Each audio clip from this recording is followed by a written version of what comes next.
Namaste and good evening. It gives me immense pleasure to extend a warm welcome to everybody to today's session on deep dive on Digital Personal and Data Protection Act.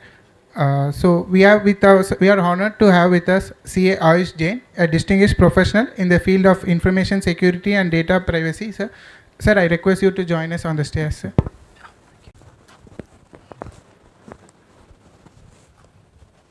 Thank you, sir. Before we begin, I like to start our session with ICAI motto song. So I request everybody to rise up for our motto. येष सुप्तेषु जागृति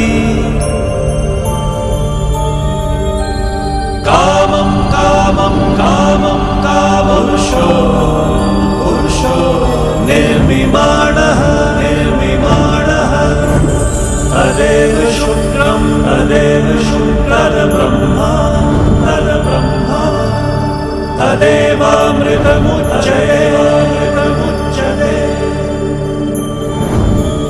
तस्मिन् लोकः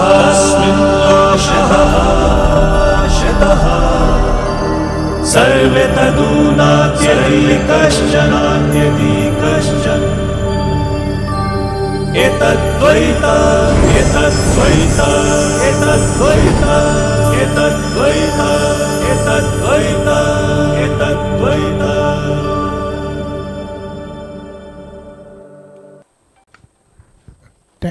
Thank you, sir.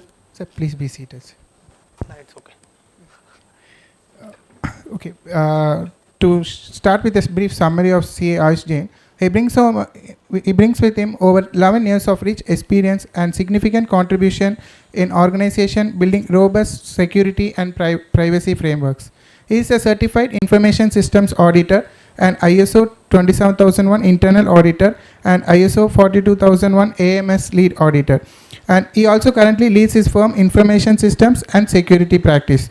Over the course of his career, he has guided organization in achieving compliance with global standards such as ISO 27001, ISO 22301, ISO 27701, PSI DSS and HIPPA. And he also helps in regulatory frameworks including GDPR, CCPA and India DPDP Act.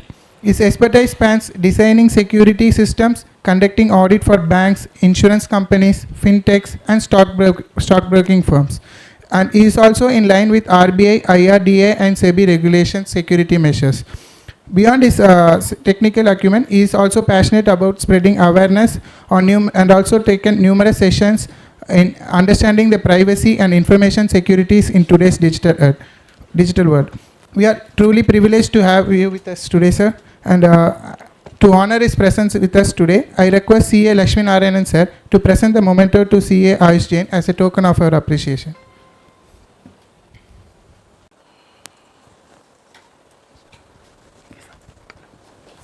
Round of applause, please. Thank you. So, thank you, sir. And I now request CA AAYUSH Jain to take the session forward. And I hope everybody will have a good session today. Yes. Thank you. Thank you for the introduction, and thank you SIRC for giving this opportunity to present the upcoming topic, the hot topic, and the most wanted topic as on today's date, because yesterday we just got the news from the minister that in next 10 days the rules are going to get notified and this act will start acting. Right, so this is the good time that we are having this particular topic. So let's dive into it.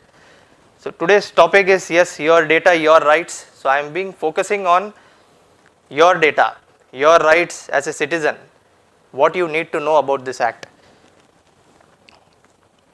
So this will be the agenda, citizen first approach. So I have two parts in the agenda. So part 1, take it from a citizen's perspective. Think as if you are citizens, not professionals. You are an individual who is staying in India. So this particular act is applicable to you. So how you should take it? What are your rights in this particular act? We will see some of the global context, what is happening over the countries in the global world. Data breaches, what are the key definitions and roles that are that part of this act? how it is applicable, grounds for processing the personal data, notice, and then what are the rights and duties of data principal. So data principal is nothing but all of us.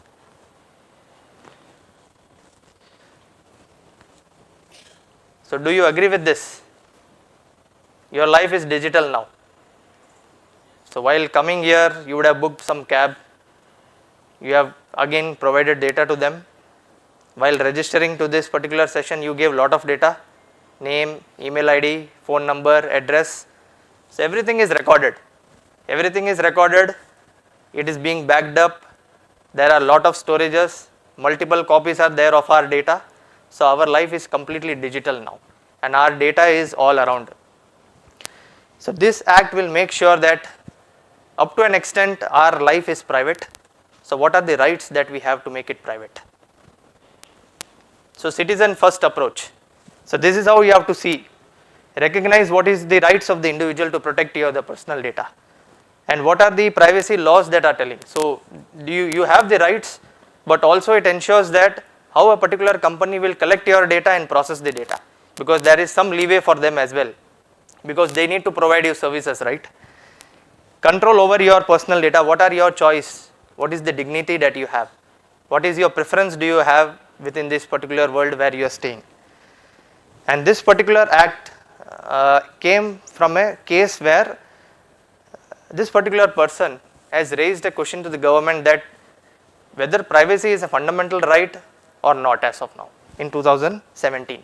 So that is where the approach started, the government started to think that we need an act because it's a fundamental right.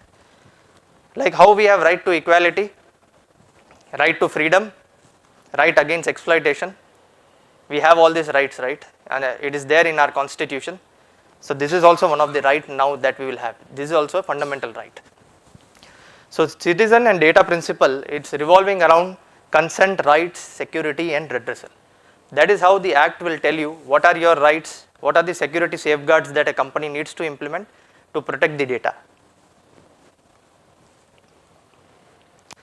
Okay. How many of you have clicked I agree without reading the privacy notice? Almost everyone. Who bothers to read that particular 10-page or 15-page agreement that we get when we subscribe to any software, any application? We just go click because we are eager to use that services. So here fault is on ours. We are not reading what is the terms and condition, privacy policy or privacy notice. We will still not read. We are not bothered. Why? Because this act will make sure that the company is agreeing and revising their privacy notice accordingly, that they are complying to the act. So we are free, we will still not read. How many of you have shared your Aadhaar and PAN copy over WhatsApp, over email, just like that? Some people are not raising, but I believe everyone would have it. Not just Aadhaar or PAN, you can think of any other personal data as well, which you are sharing over WhatsApp, which is very dangerous because that person can forward to anyone. We don't have control. Even if you are sending through email personally, you don't have control because that email can be sent out anywhere. So you don't have control. So feeling hungry, let's order some food. Who has done this today itself? So yes, everyone is now like used to it. Not only ordering food, groceries, Amazon, Flipkart, ordering something, some furniture, we are sharing data with them. Problem is, sharing data is not a problem. They have to give the services, we have to take the services.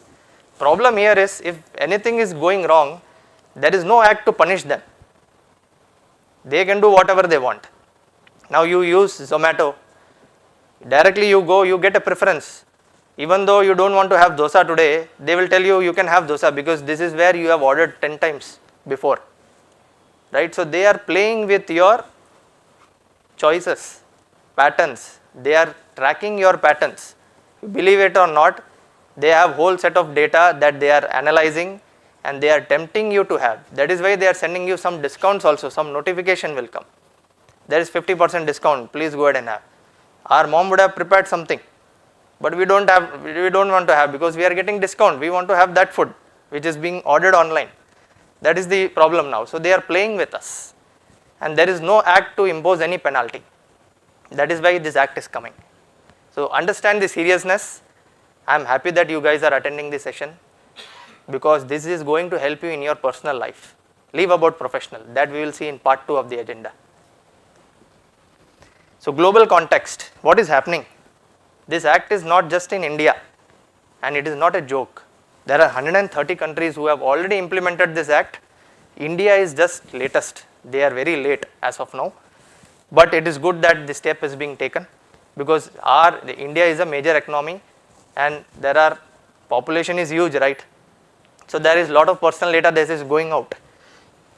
GDPR and other law. GDPR is from the European countries. This act has set a high standard. Over and above this act, there is no act which is so robust.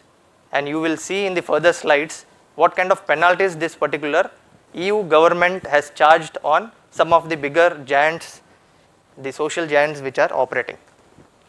DPDP Act shares similar principles, so it is not deviating, but it is just a little bit mellow down from that GDPR Act. Why it matters? Data breaches and scandals are happening, aiming to protect the citizen.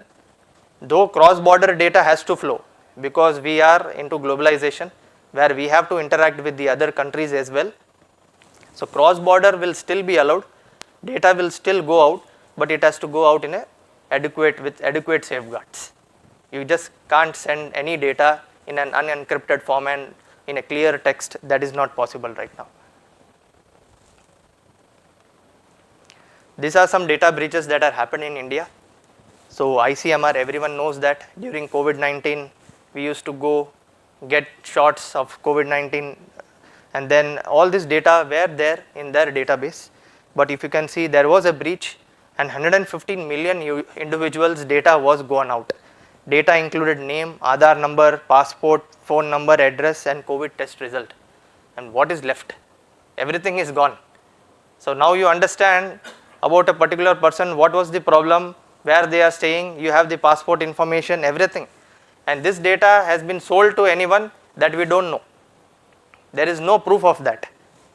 Similar case was with Just Dial. Everyone uses that, right? To have phone numbers, we used to use this. So due to unprotected API or old insecure laptops where still Windows 7s are running, they are not having antivirus, data whatever they are storing, it is just there on the desktop. Problem was it got hacked, and over 100 million users' data was gone out again. So which again had name, mobile number, email, occupation, address. The problem here is no penalty was imposed on this particular organization. So they are just operating as a normal company again from next day, because they doesn't bother, and even citizens are not getting bothered, because what is the problem? It is just that my name and mobile number is getting leaked. What is the issue in that? There is no money going out, but you will see the problem in future. I'll take you to that slide. Next is Big Basket, big breach. Grocery delivery, online retailer, over 20 million users' data was gone out. It was breached, and it was put up for sale. So our data is being put up for sale in dark web, where people are purchasing, and then we don't know what they are using for. So PIN, phone number, address, even IP addresses was also going out. So even IP address is also a personal data. So whatever laptop you are using, you are connecting to an internet, it is all being tracked by internet service provider. Next is Air India. This I believe you would have heard this. So SITA is a passenger data breach. SITA is a third party who is providing services to Air India. So they were storing all the data, and then all the passenger data, even Air India, Singapore Airlines, all those data which were booked from 2011 to 2021 was breached, and it was available in the dark web. Now you guys tell me, this 2011 to 2021, why they have to keep the data? What they will do with that? We have booked the ticket, we have traveled, we came back to our home, the whole purpose is done. They have also provided the services, but why the hell they are storing the data still? What is the importance of that? Problem is now they are storing the data, They will not do any security safeguards for that particular storage because it's an old data, dumped data. Then it gets breached and all our data is going out. That is the problem. Again, problem is no penalty was imposed. That is the issue. So that is why this act is coming now. And if you will see the penalty, it ranges where the company will go bankrupt. Okay, this is a very heavy slide. That we were talking about India. Now we will talk about European countries, where the services was being provided by several giants. First is Meta. So we are surrounded by Meta now. Facebook, WhatsApp, everything is owned by Meta. So they were transferring personal data of European users to US without any safeguards, and it was not there in their agreement also. Standard contractual clauses were not there between them, and they were just transferring data to US. Now why US needs European users data? Why they want to track something, they want to plan some attack? We don't know what is the purpose here. But you see the penalty. What was the penalty that was charged? 1 lakh crore. I don't know whether Meta has paid that or not, but still this penalty was imposed. So that is the level of penalty that you will find in this particular Data Privacy Act, which is not there in any of the act. You can take any act, income tax, GST, Companies Act, or whatever act you want to take, you will not find such penalty which is going high. Next is Google. They were failed to provide clear, transparent user info about what user personal data was used for advertising. They were using it for advertising, but without getting any valid consent from the particular user. So how can you use my data and then do advertising with that? So they were charged 445 crores for this. Next is TikTok, the famous, where our whole videos go, our full identity, whatever we talk, voice, video, everything goes out. So this was being transferred to China without any adequate safeguards, without insufficient clarity in the policy. Why it was being transferred, what was the reason for that? And they were charged around 4,717 crores penalty by EU government. So that's the level of seriousness that is there across the globe, which is going to be seen in India as well. Let's look at some of the definitions and roles. So this will help you to understand the further presentation. Data is just any data which is understandable. You can match it with any of the data which is understandable, which can be read by people or computer. Personal data is something, data with which you can identify a particular person. So it could be any name, age, or address, but these are very limited that I am showing right now. I will show you how many examples of personal data that is there, which you wouldn't believe that it is being circulated around. Digital personal data. Now this act is a Digital Personal Data Protection Act. It is talking about digital personal data, not physical personal data. If you are writing and keeping it in a paper, that is not being covered in this particular act, but that paper is being scanned and you are storing it in your computer, then that is a digital personal data, and that needs to be covered. So that is what is digital personal data as per the DPDP Act. Next is data principal, or globally they will tell data subjects. So these are the people whose personal data it is. It is you and me. It is any person whose personal data is called as data principal in this particular act. This I have given some example. Now imagine a company, so where data fiduciary is a CEO. So CEO defines the purpose, like what business they want to do, what data they want to collect, and what is the purpose of collecting it to run the business, right? CEO decides within the company. So CEO is imagined as a data fiduciary. So data fiduciary is a company or an individual who will decide why we are collecting the personal data, what is the purpose, and what we want to serve to that particular people. Data processor is an employee.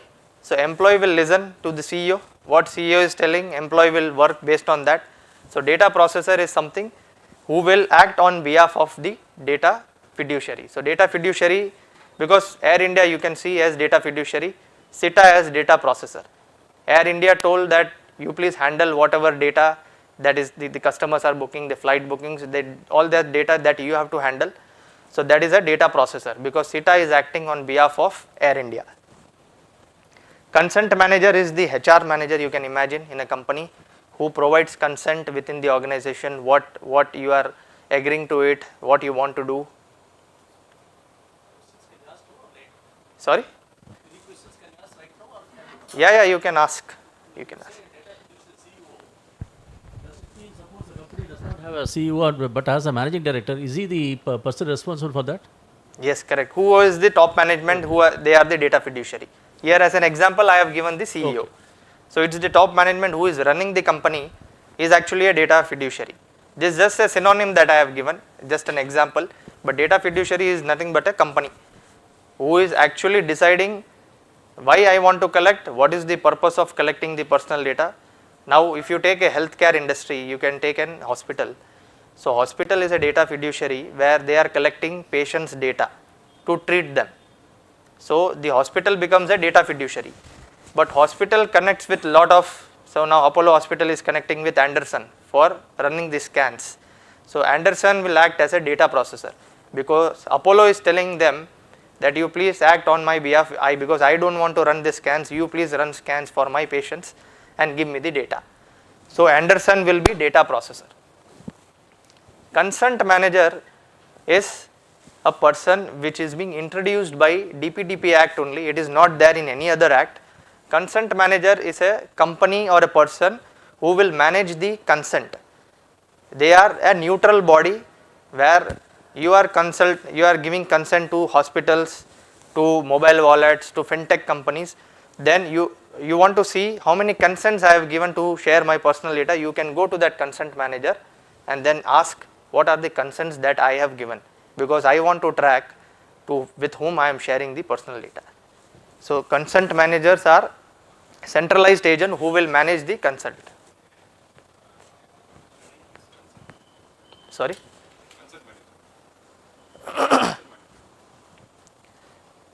Yeah, so consent manager, so now hospital is collecting the data, right?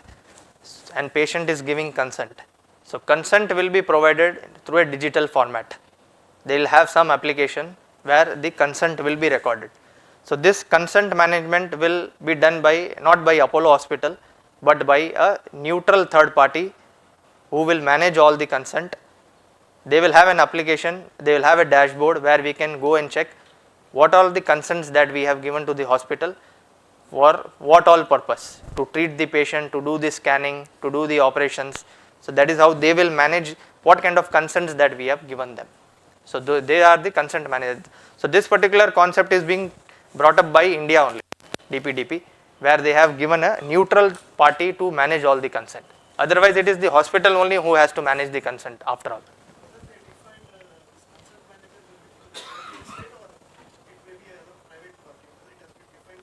Private party, it can be anyone, it can be a private party as well. What is the sensitivity that those data also will go out if it is private? That is also there. That is also there. So in the rules they will mention. So rules is coming by 28th of September by the ministry. So there they will mention what are the process for a consent manager to register themselves as a consent manager, what qualification or what kind of safeguards they need to maintain, what kind of audits they have to go through when they are doing this particular business, because this is a business for them. It is actually a business where a company can do business of consent management. So the rules will tell us more how to manage this particular thing. What type of consent? Because the consent, maybe suppose assuming that, let's say, going back to the same example of Apollo Hospitals, suppose I give the consent to share my data. Is it the nature of consent, or consent may be in any nature? No, it has to be only restricted to use only by Apollo Hospitals. Yes, only for Apollo Hospital, only for that particular purpose. So it will define restricted consent. Yes. Non-restricted consent. Yes. I will show you that examples also. That will clear. Data principal will give the consent. Yeah, it's my data. I am the data principal. So I will give consent. Okay, please take this data to do this. Now we have significant data fiduciary. We saw data fiduciary. Significant data fiduciary is the conglomerate. Imagine as a conglomerate where giant data fiduciaries who are having large chunk of data. They are monitoring people through CCTV, they are profiling them. Then we have Meta, Google, they have huge data. So those companies will constitute as significant data fiduciary. For that they have a separate process, rules, controls that has to be followed. Next we have the data protection board, the compliance officer, who will check all these things. So all this penalty will be imposed by data protection board. So this will be constituted, still it is not been constituted, it is on hold. So there will be particular people who will constitute this particular data protection board, and then they will regulate this particular act. So all the complaints, all the penalty has to be imposed, how to decide that will be decided by data protection board. No, because it is a centralized agent who should be a separate body in itself. It cannot be a part of that. It has to be a third party. Significant data fiduciary, is he a representative of the government, or is he appointed by the government, or company appoints? Significant data fiduciary. Yeah. No, it is just another company. Okay. Now, imagine Apollo Hospital is a significant data fiduciary. They will not come under data fiduciary. Okay. Because they have lot of data and the sensitivity is high. So based on that it will be decided whether they are a significant data fiduciary or a data fiduciary. Okay.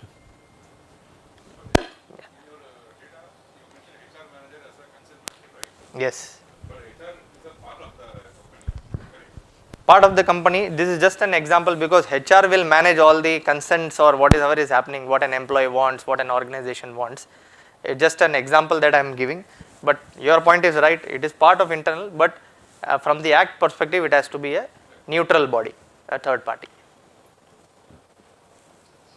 Can it be compared with NSDL? The SDF can be compared with NSDL? Yeah, they are also pretty significant data. Yeah, they have a lot of data in that. Whatever stocking that we do, purchase, sales, they will have a lot of our personal data, the patterns that we take it out. So yes, so it is subjective still. Data fiduciary, significant data fiduciary has to be categorized based on what sensitivity, what volume of data they are processing on a day-to-day basis.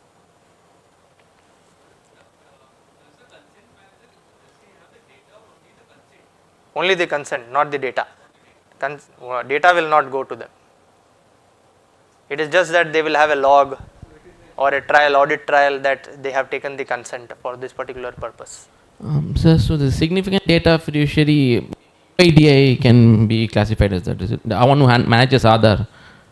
Significant data fiduciary. Yeah, yes. So but again, they are also government agency, part of government agency. So they could be classified as significant data. Yeah, they can be classified, but again, whether they will be monitored by this act, that is still a question mark, because again it comes part of the government agency.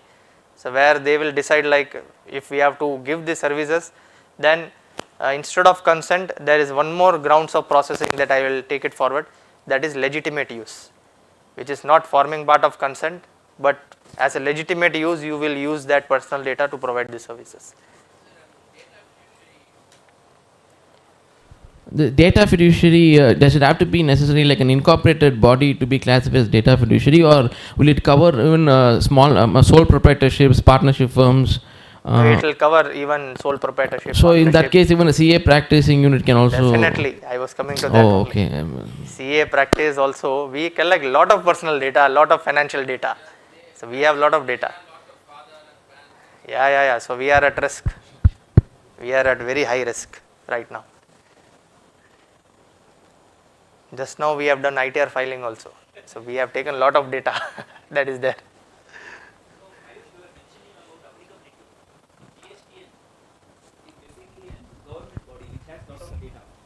Of companies and personal stuff also, and there was a news that the data was sold also to third parties at later point of time. So with whether the particular data available in GST in respect of sales, purchase, identity of directors, all will be. Yes, definitely. Because there was a news long back when the data of GST was available at some price. Yeah, so they are also covered. So even government agencies are also covered.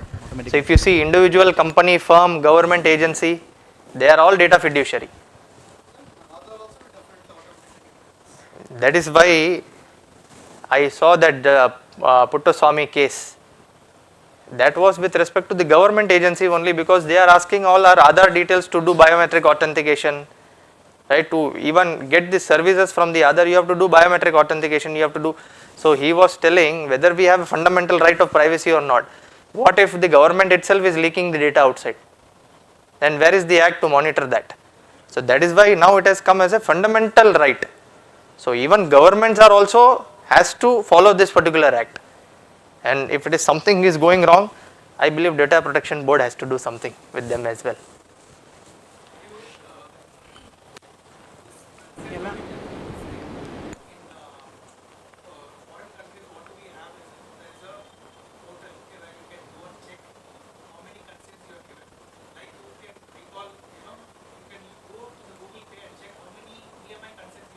Similarly, there is in foreign countries will have a portal where individual consent you can go and check, and the person Right. can withdraw that consent, modify. Yes, all that. yes. This is something that is India. Yes, it will come up. Definitely it will come up.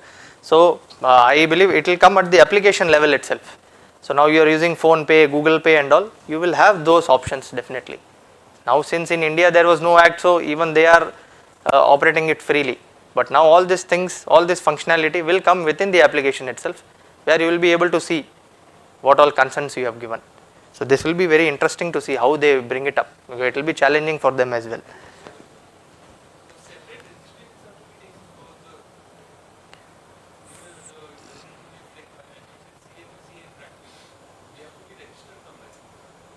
Register like incorporation you are telling? No, this is not about any registration and all, nothing. You are providing services, you are holding some personal data which is in digital form, it is applicable to you.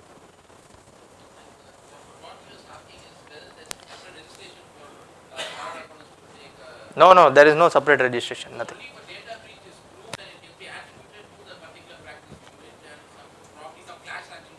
It is just that we are also a normal company, that's all. Normal company or partnership firm, but we are providing some services which is there in digital form. You are collecting some personal data for some purpose, it is applicable to you. So unless the breach is actually proved to be from our end and some class action suit or legal suit is initiated, only then this will come. Yes, yes, yes.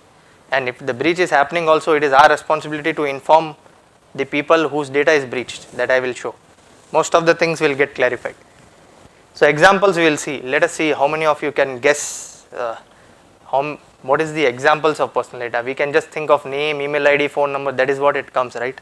But there are hell lot of personal data. First is direct identifiers.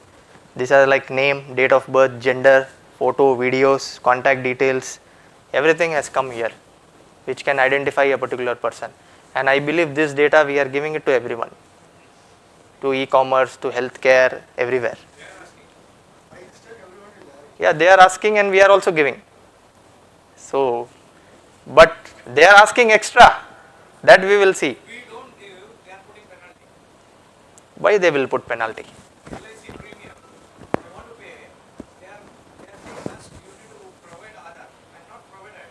So far it is around 800 rupees fine. So now they will take consent. Now they will take consent and then now based on that they will act.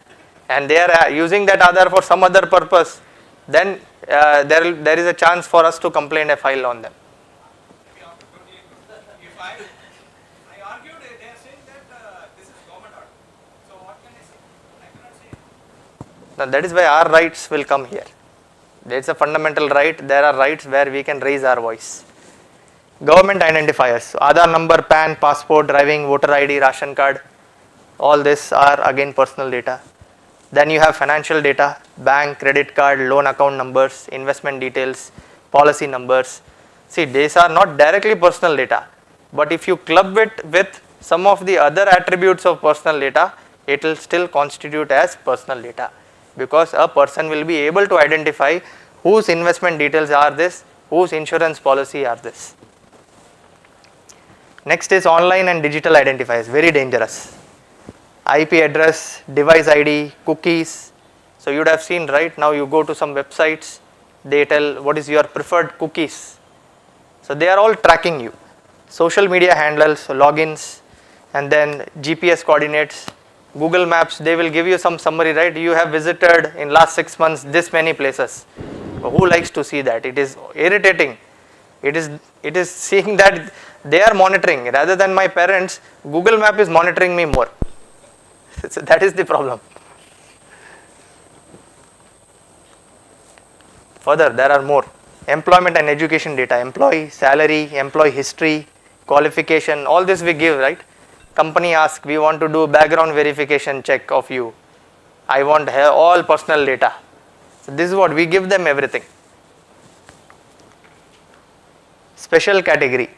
This is very sensitive. Health data, medical records, prescription, biometric data, disability information, children's data. Children's data is used now, it is manipulated like anything. YouTube.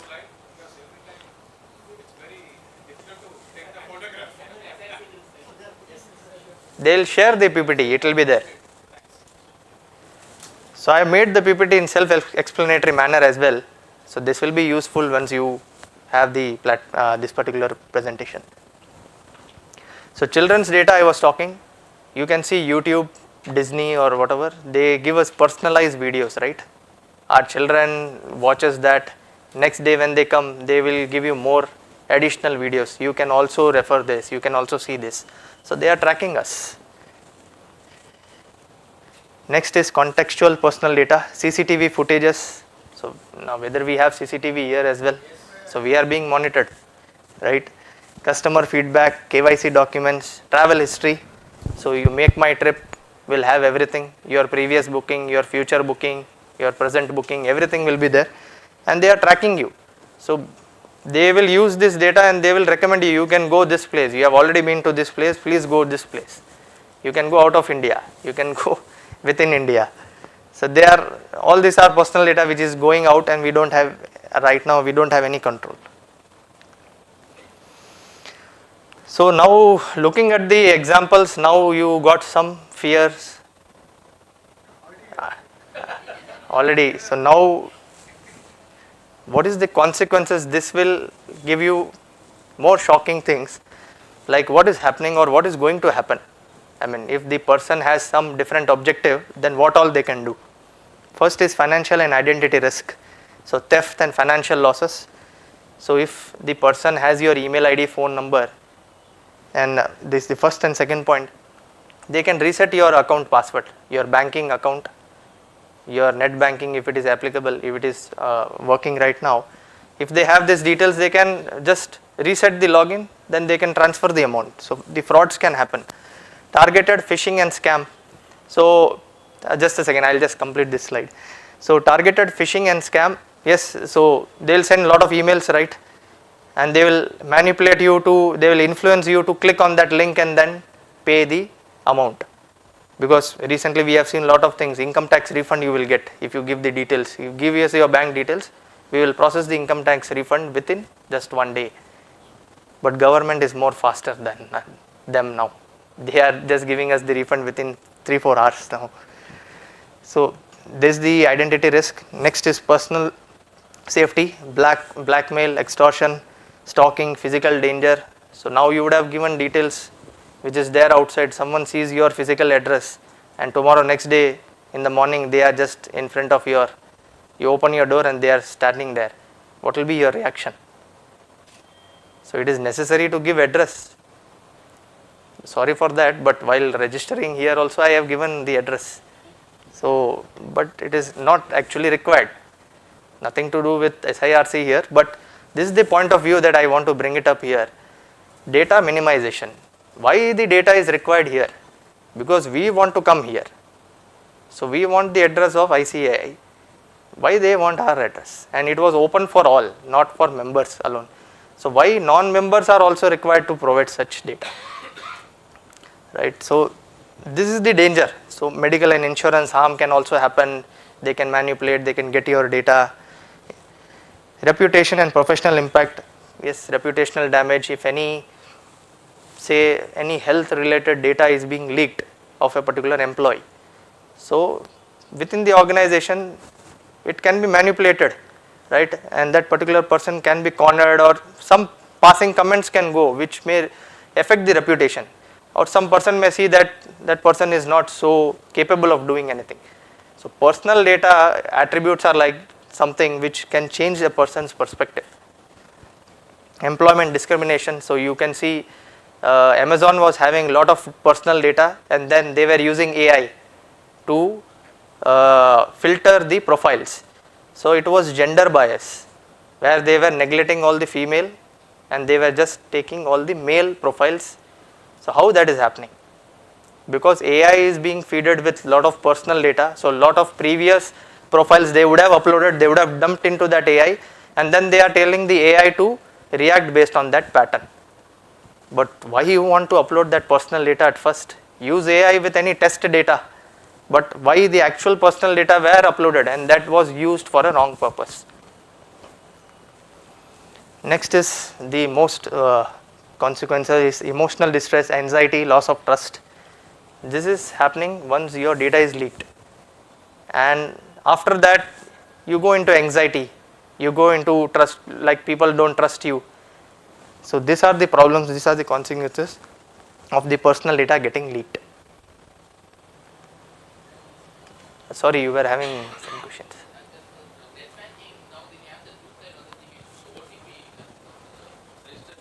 Yes. Unless someone is gullible and they get a call and share their OTP, probably then that Correct. So that is a good safeguard. But if you see, multi-factor authentication is not enabled by everyone.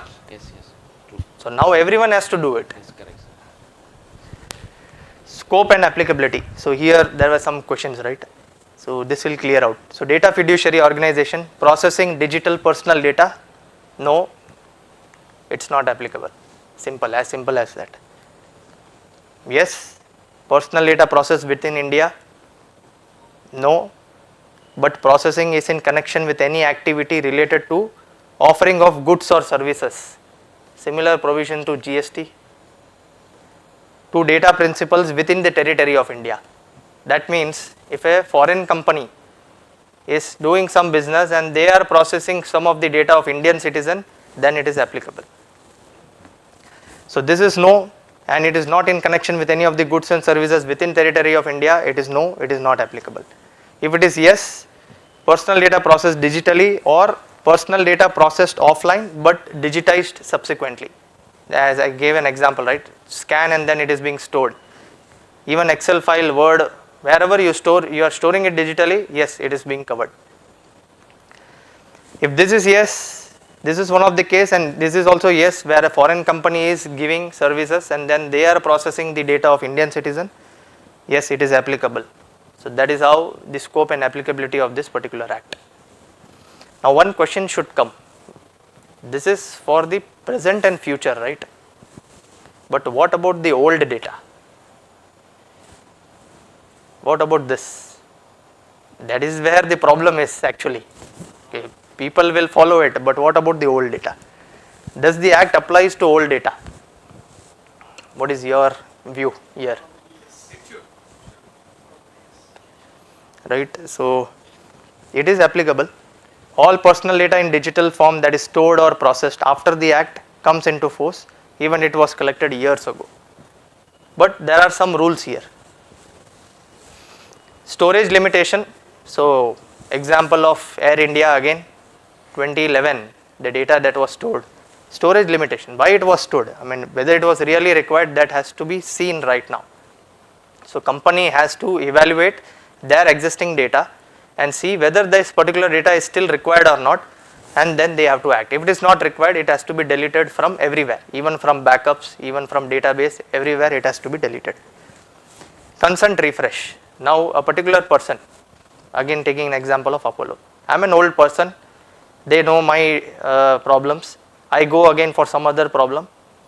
So they will have the old data, and to treat a patient you need to have old data, the old history you need to have. But what they have to do is they have to do a consent refresh here. They have to ask us whether you want to still provide this data, because we have to provide you services, we have to treat you. They have to send a consent refresh to all the patients here.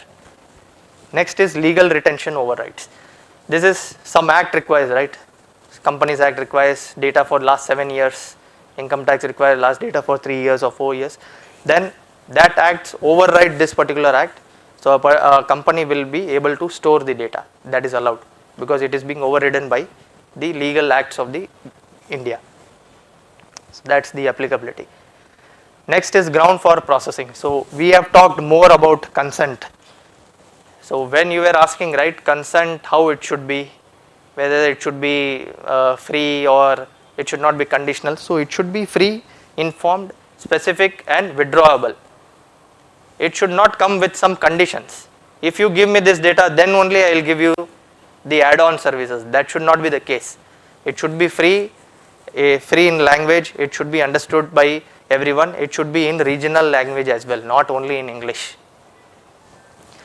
Opt-in, so whenever you opt in an app, any fintech app you take or even music app you take, Spotify, Ghana, they ask you, right, what is your preference, Hindi, English, Tamil, why you want that, so why are you collecting that? So if they want to connect and they have to send some notice to us that this is the reason we are collecting, so based on that you give us a consent and we will give you the services. So one part is consent, that we have already discussed. Next is the interesting one, that is legitimate uses.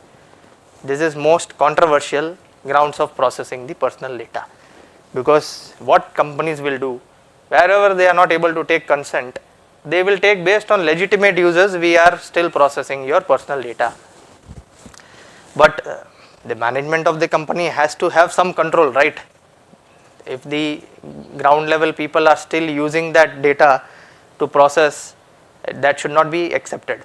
So as per the compliance, if we see, they need to have a form, they need to fill down that form, for what purpose, why we are not able to get the consent, what is the reason, and then based on that reason it is okay to still process that personal data or not, and that has to be approved by the management as well.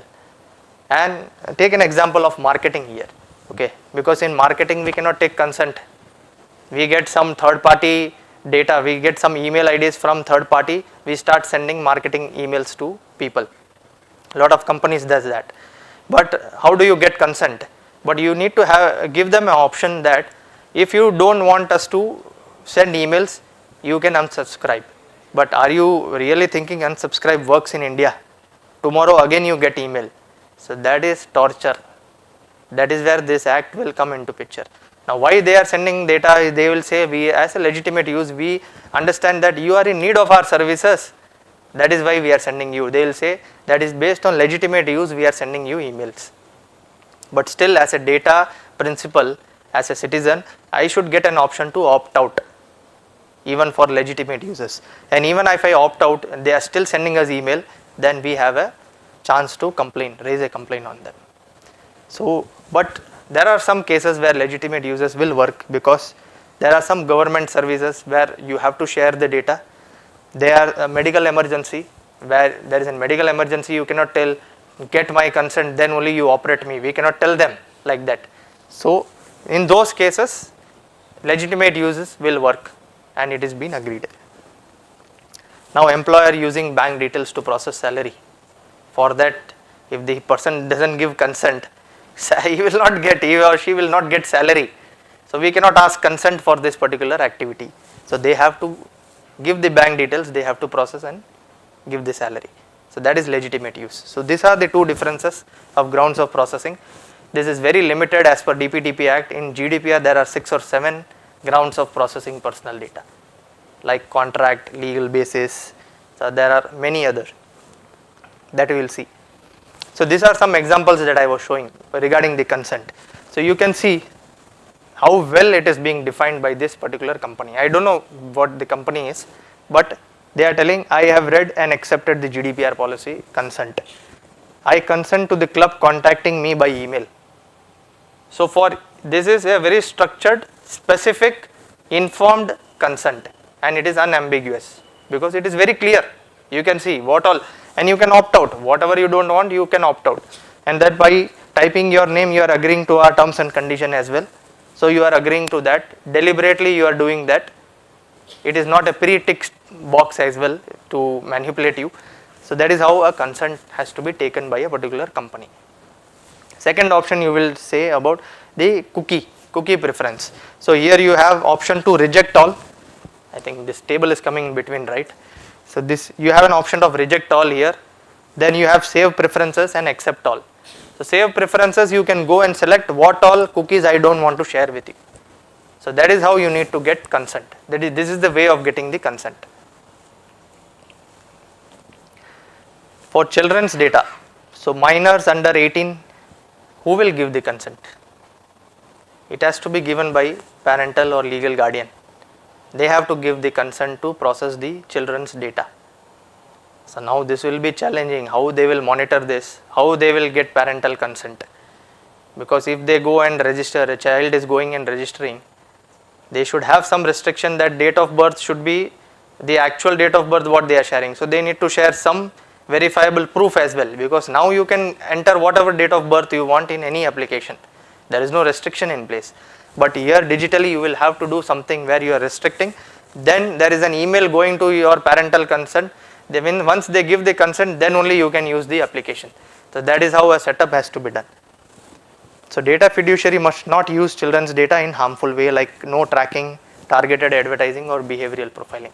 This is clearly being told, and the penalty is huge if they don't follow. Like I mentioned, personalized ads are being sent. They are showing that you can see these videos. So notice and consent mechanism. This is how a structure of how to give the notice and consent. First is, before giving and consent, you have to send a privacy notice, which will tell what personal data will be collected, for what purpose, what are your rights, and how can you file a complaint to Data Protection Board. First a notice will be sent, only then the consent will be sent. Because notice is an information. You are first informing why we want this. Then only you can ask for a consent. Then consent has to be voluntarily, specific to purpose, informed and unambiguous. Right? So that is how you have to obtain the consent. We will take an example of mobile wallet, because whenever you are opening a mobile wallet, they will ask you, can I access your contacts? Phone Pay is asking, Google Pay is asking, but why do you want? If I want to transfer, I can take UPI ID, I can myself write the phone numbers, but still they want access. And if you don't give them access, it is still working right now, but before it was not working also. So they cannot do that. They have to give us an option, whether a consent is required or not required. Then they should have a consent withdrawal, and what are the consequences for that if they don't do that. So consent withdrawal should be as simple as to opt out, just go and click and you are opted out, unsubscribe to it. And data fiduciary must stop processing their data. So once the consent is withdrawn, they cannot process the data. Obligation to confirm. So once the data fiduciary, the Apollo Hospital or Google or whoever is taking our data, once we give them the consent, they have to send us an email stating you have given us the consent. There should be some informed notification that should come. So sending a confirmation email or some dashboard is there where they can show us that you have given us the consent. That should be shown by the data fiduciary. Next is the penalties. So if they don't follow, if there is an invalid consent, there will be penalty that will be charged by DPP. So this is the consent process. So these are the rights that I was talking about, right? What rights do we have? So right to information about personal data. You can send an email asking what all personal data you are holding. Please give me a summary of that, and that company has to act. And the rules will come where they will also define a timeline.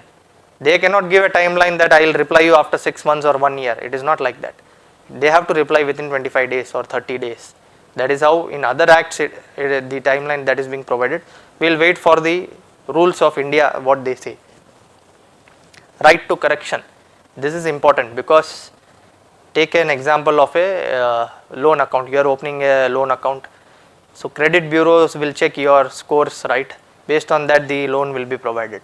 And if the credit bureau has some data which is wrong or which is blacklisting you to not have a loan account, then that's a problem. So where is the option right now to correct that?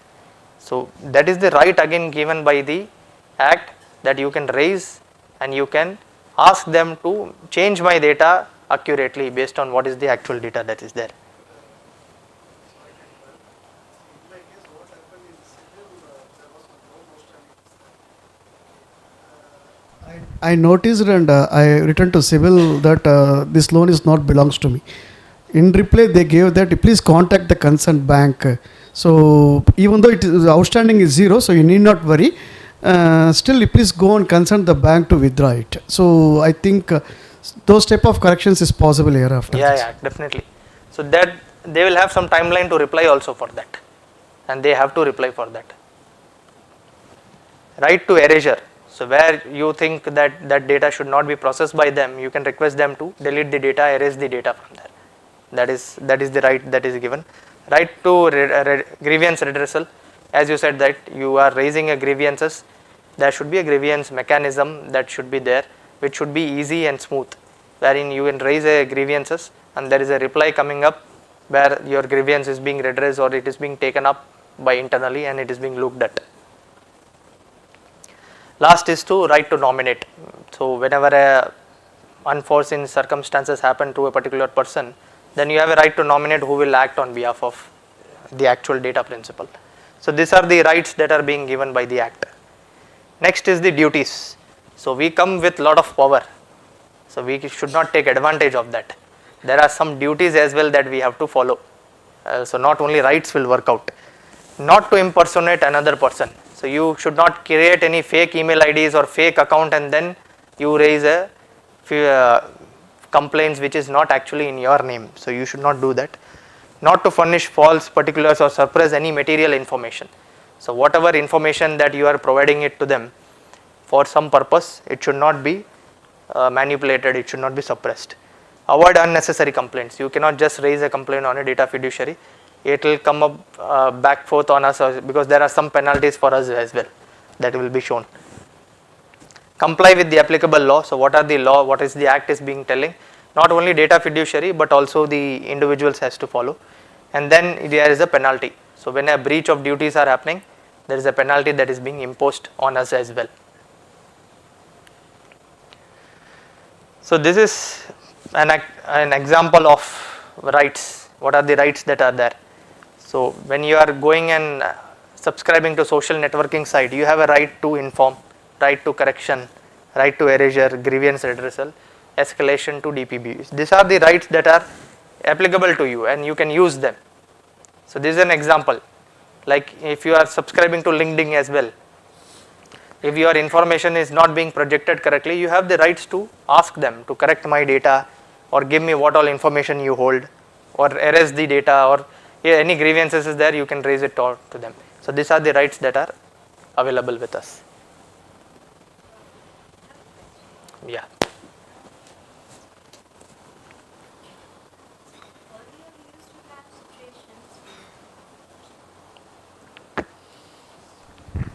Earlier we used to have these agents who we used to call up and they used to redress our queries, so to say, even with most of the, be it banks or be it any online platform including GoDaddy and things like that. Now with the AI bots coming with all fintechs and with banks, it is becoming very frustrating. So we would have a solution to that through this? Yes, definitely, because bots will give only standard replies and it is always frustrating because their replies are not convincing as always, right? So this Act will give us, so we will be able to raise a strong grievances to them that whatever we are looking for is not being provided by the chat or by the person. We need the actual person who can address our issue. See, assuming that the consent manager or all are in within the company, suppose what is the next forum to take it up the issue?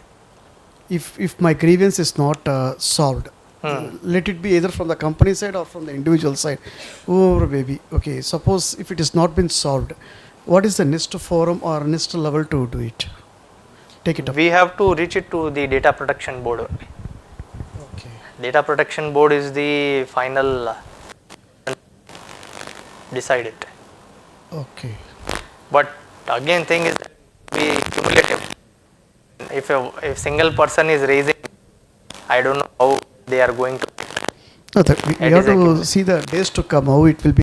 It will be, yes, it will take some time to shape this up, and we have to see, but it is the final body will be the Data Protection Board only who will take this up.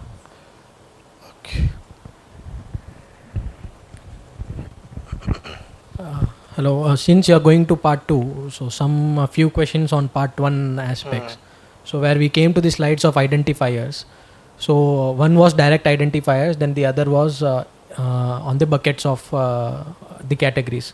So whether it has to be together with the direct identifiers, then it will form as a personal data, like some financial data with a direct identifier, example a name and an account number, or just an account number where there are some agencies who collect just the account number, or in for example for processing or verification of some calculations, etc. So whether that just an individual financial data without a direct identifier will form part of that personal data? It will not form part directly because the Act is not telling anything on that. What they are trying to say is if that attribute is able to identify a particular person, then it is a personal data. Okay. If it is not able to identify, then it's okay. I mean, that will not constitute as a personal data because you cannot do anything with that data Okay. to harm that particular individual. Right towards, that is the rights which you mentioned on the slides, whether it is only towards the data fiduciary or even to the data processors? The rights that I have mentioned is for data principal, it is for the citizens. Towards, like an example for right of towards data fiduciary and data, mainly to data fiduciary only, because data processor will not come because there is no direct touch with the data processor. So in that CETA and Air India case, it is only to the Air India and not to the CETA? No, CETA, because the citizen will not know who is the third party, because they will raise complaint to Air India only and not CETA. Okay.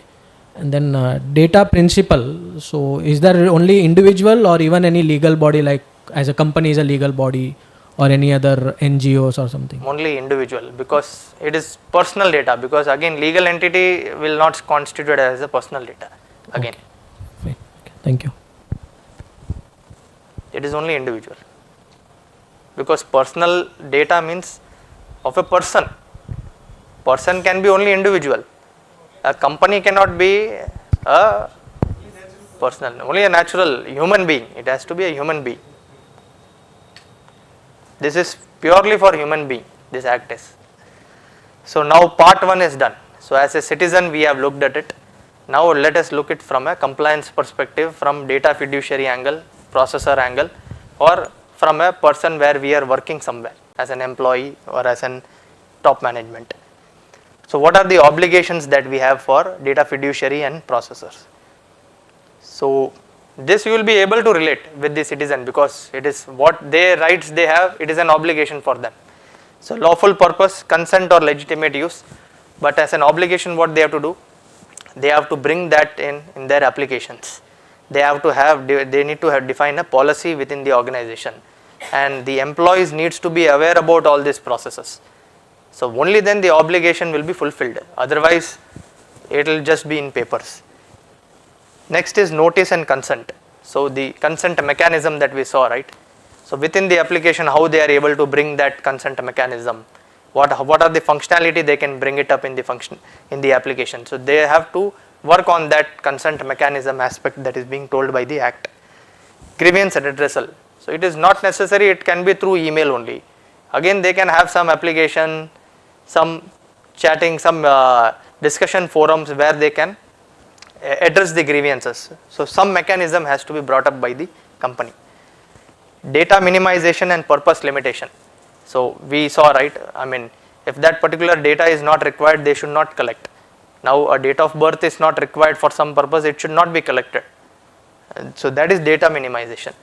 And if you are collecting some data, now the fintech apps are itself collecting some data to transfer the amount to a third person or a second person, then only for that purpose it should be collected and not for anything else. They should not go and track that particular employee or that particular person, what transactions is being done for what purpose it is being done, that they should not do, or they should not use that data for that purpose. Accuracy, we talked about credit bureau loan. So the data accuracy should be maintained by the data fiduciary. Only then they will be able to provide correct services to the correct individual. Otherwise they may blacklist, or they may not give them the option to open a loan account itself. So data accuracy is important. Next we have processor contracts.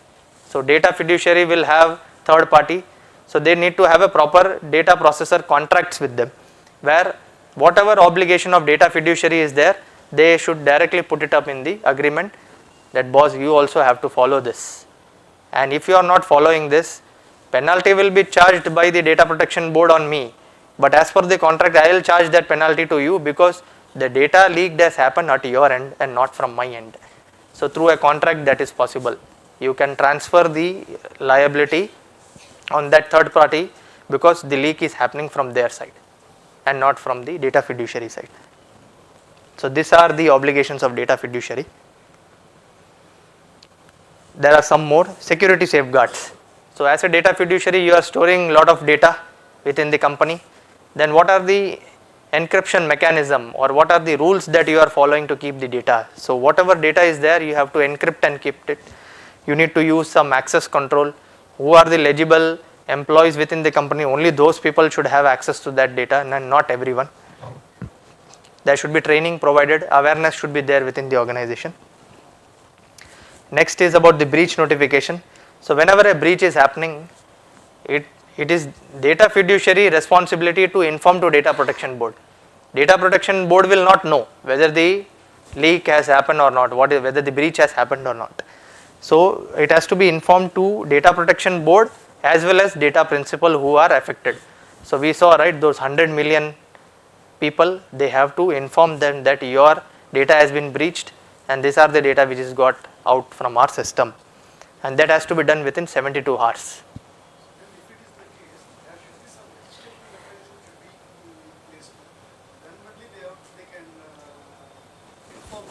Yes. So one of their consent they will take, your email ID will be obtained, because if a breach happens, we want that email ID to inform to you. So that is a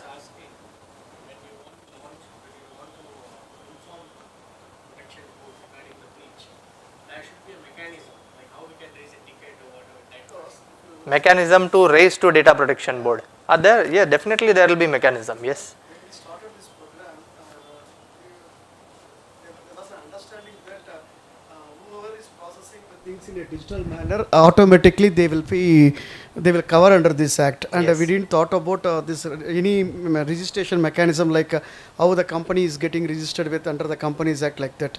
So whether the act is specifying any such registration mechanism that so say for example ICICI Bank is doing the net banking, all the banks for that matter, so they have to get it registered under the new act or anything, any such, so that No, registration is not there. not there. Okay. So it's an obligation, it's a law that you have, it's a regulation that you have to follow. And if the breach is happening, it is that there will be some mechanism to inform to data protection board, and it has to be done by self. It has to be done. And if it is that is not being done, and some of the data principals are getting affected, they will raise a complaint. And once that complaint is raised, then if they have not raised to data protection board, the data principal will directly raise it to the data protection board. So that mechanism will be there, but in terms of registration, there is no requirement of any registration here.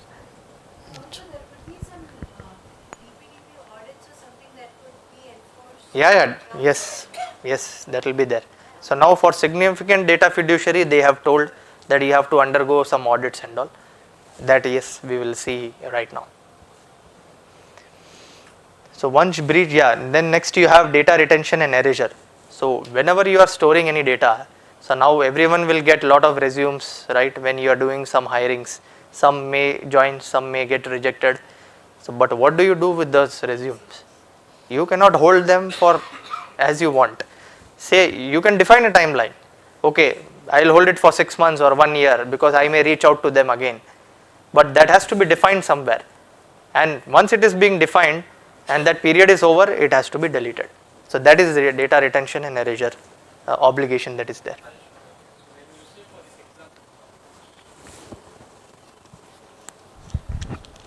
Hello. Yeah. So when you say for the current example where you said 6 months you retain a employee resumes, how do they get to know whether it has been breached? How will I get to know there are 7 resumes which I should delete? Whether there should be, if in your application level there should be some control mechanism, that auto delete option, or manually intervene and get it deleted. What do you think, how this has to be managed? It is based on how do you collect it.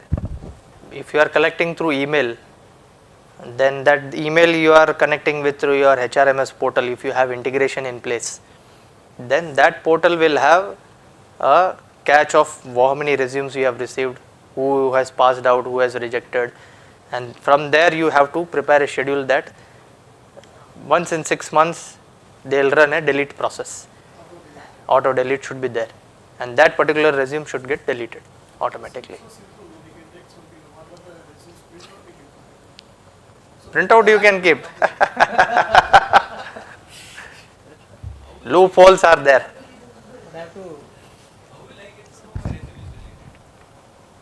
You will not get to know. It is just an obligation that a data fiduciary should follow. Your point of view only will come when it is getting leaked somewhere. Incident has happened where it got leaked and then you find it out, then that's a problem. Then you can raise a complaint on them. But you will not. Is allowed to ask if it's deleted or not deleted. You can ask. You have the right, no? Or you can itself raise. You have right to erasure in your right. You can tell them, please delete my data. Then in that case they will have to inform you. Once you raise a request to them, they have to reply you back. If they don't reply you back, you can raise a complaint again. Because it is your right to get a response from them. So you mean to say all paper information is not at all important? No. That's a big deal. That's a big danger. Yes, as compared to the other act, GDPR. GDPR covers all data, any physical, digital, but India as of now they are covering only digital. Physical is not being covered.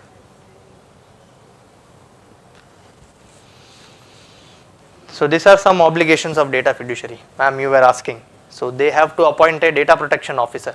That's an obligation.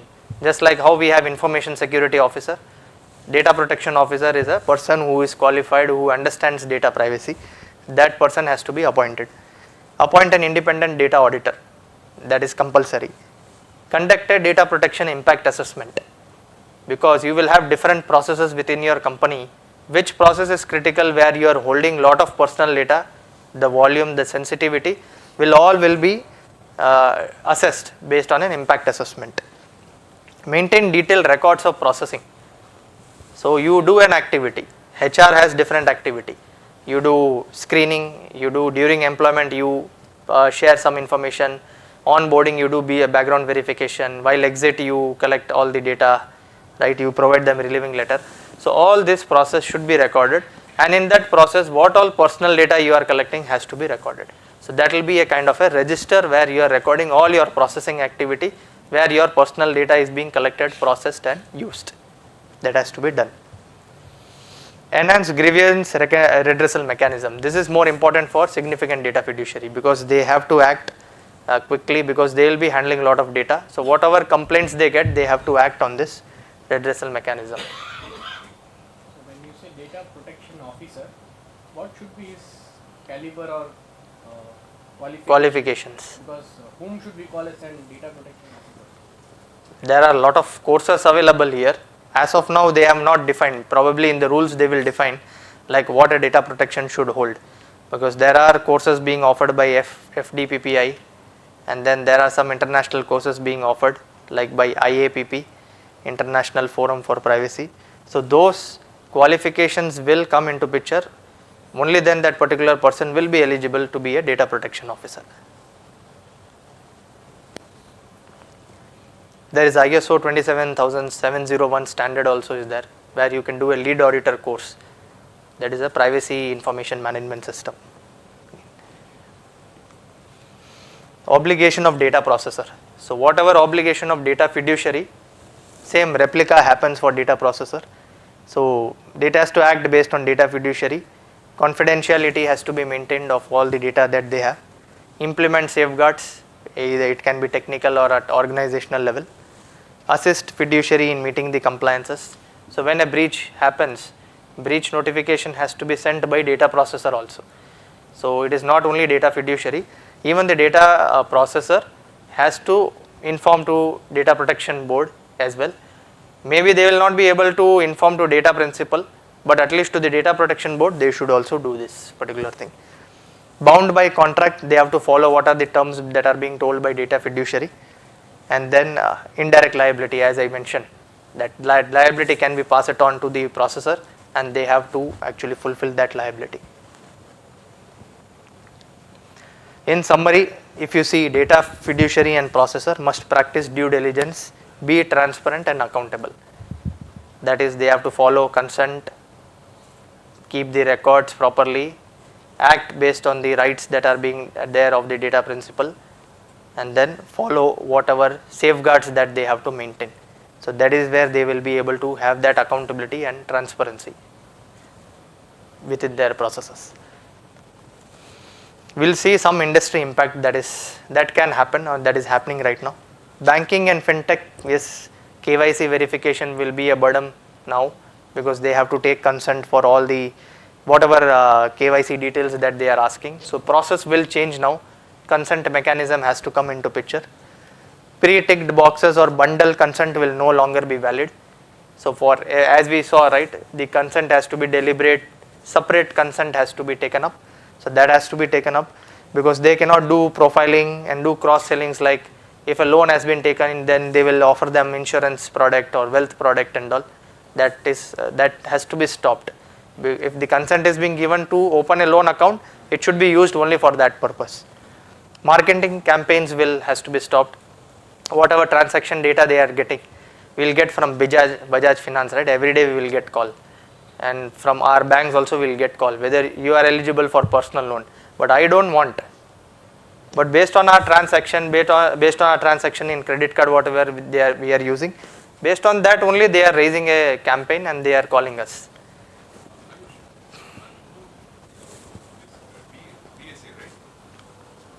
Yeah, DSCI. DSCI sharing all our information to different banks for applying new credit cards like that.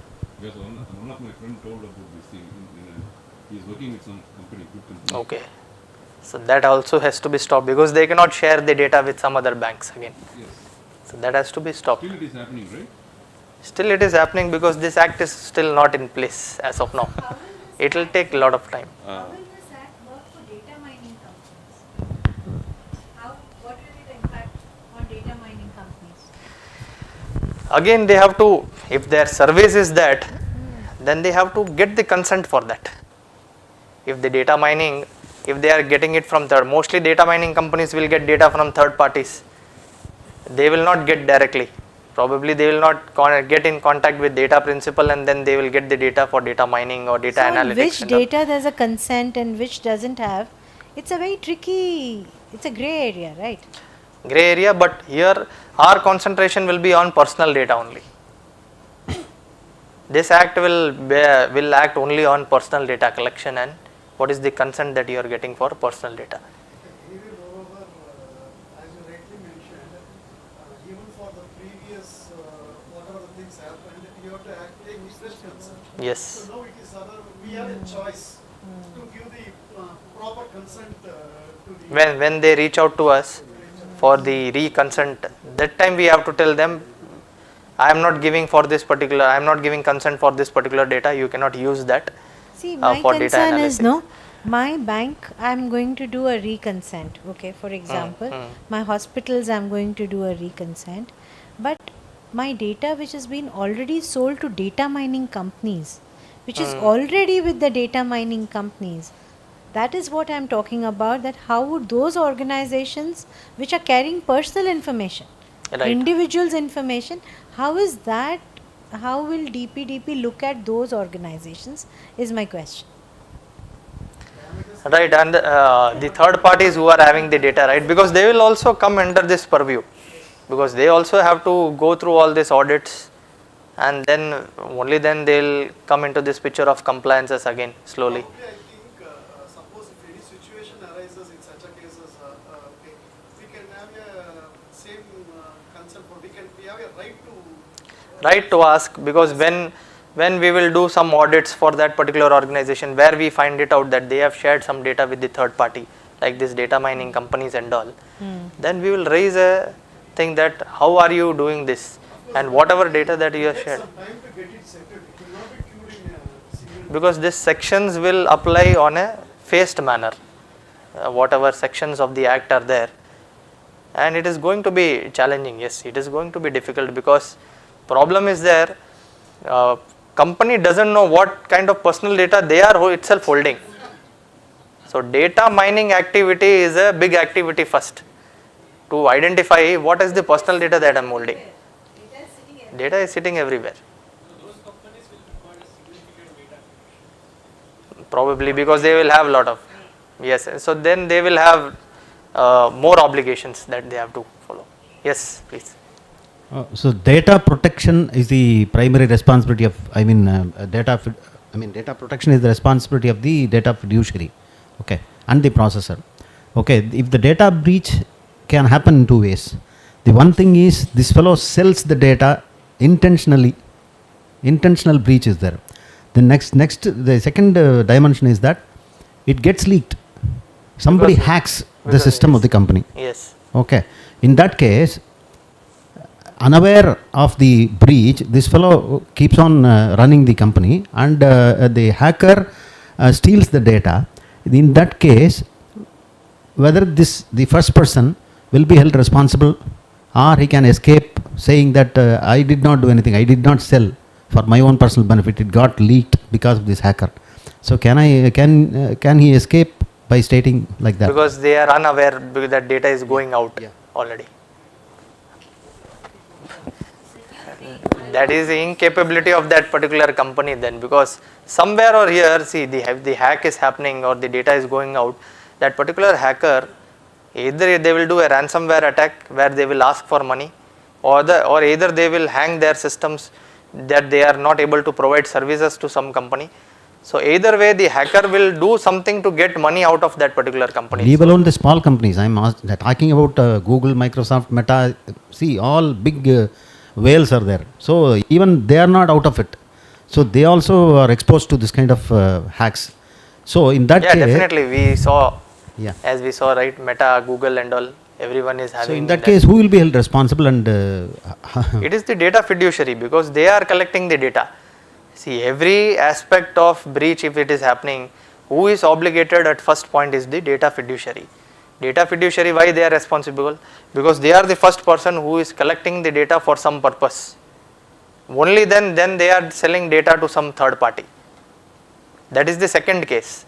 So who is the primary person or the organization held responsible? It is data fiduciary only. The questions will be raised to them only.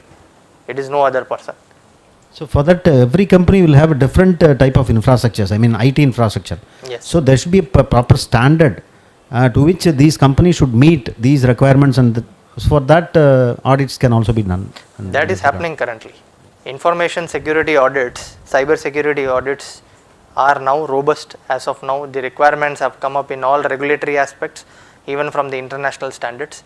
So that is happening. Now that companies are following, even RBI, SEBI are very serious on that aspect right now. So which they have standard processes that has to be followed, frameworks has to be followed. That is there. I will come up to that also, safeguards I will come up. So we cannot post the photos taken with some EAP without their consent in social network, right? Hereafter. Sorry? Photos with VIPs. Okay. Okay, if we are posting.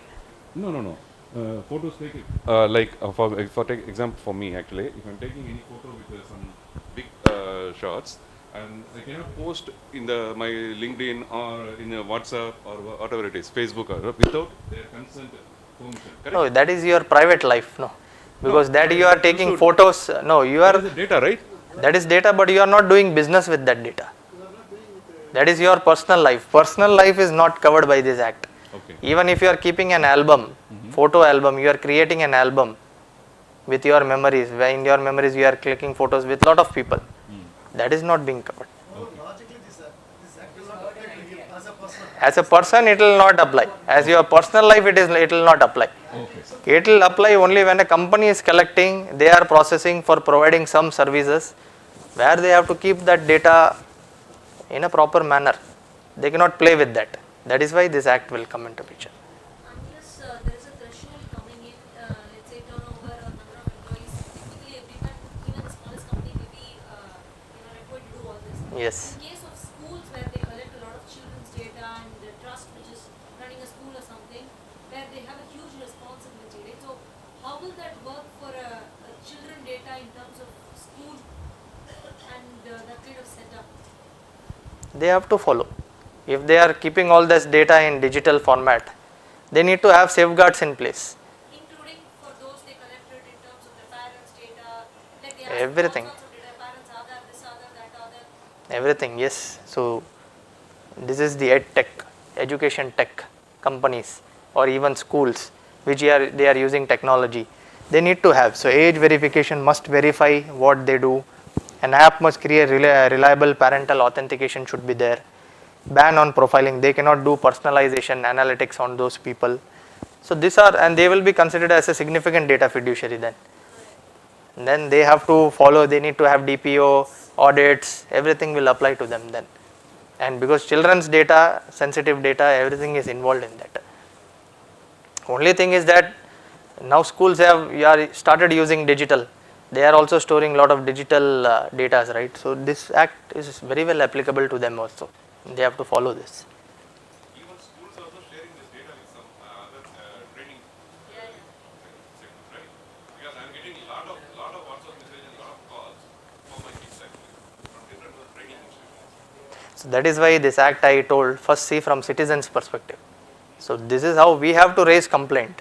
Until and unless we don't raise, no, they will keep doing this. Data Protection Board will not know anything. It is such a big country. Only when who are the persons who are getting affected will raise the voice, only then this act will work properly. Otherwise this act will go for a toss.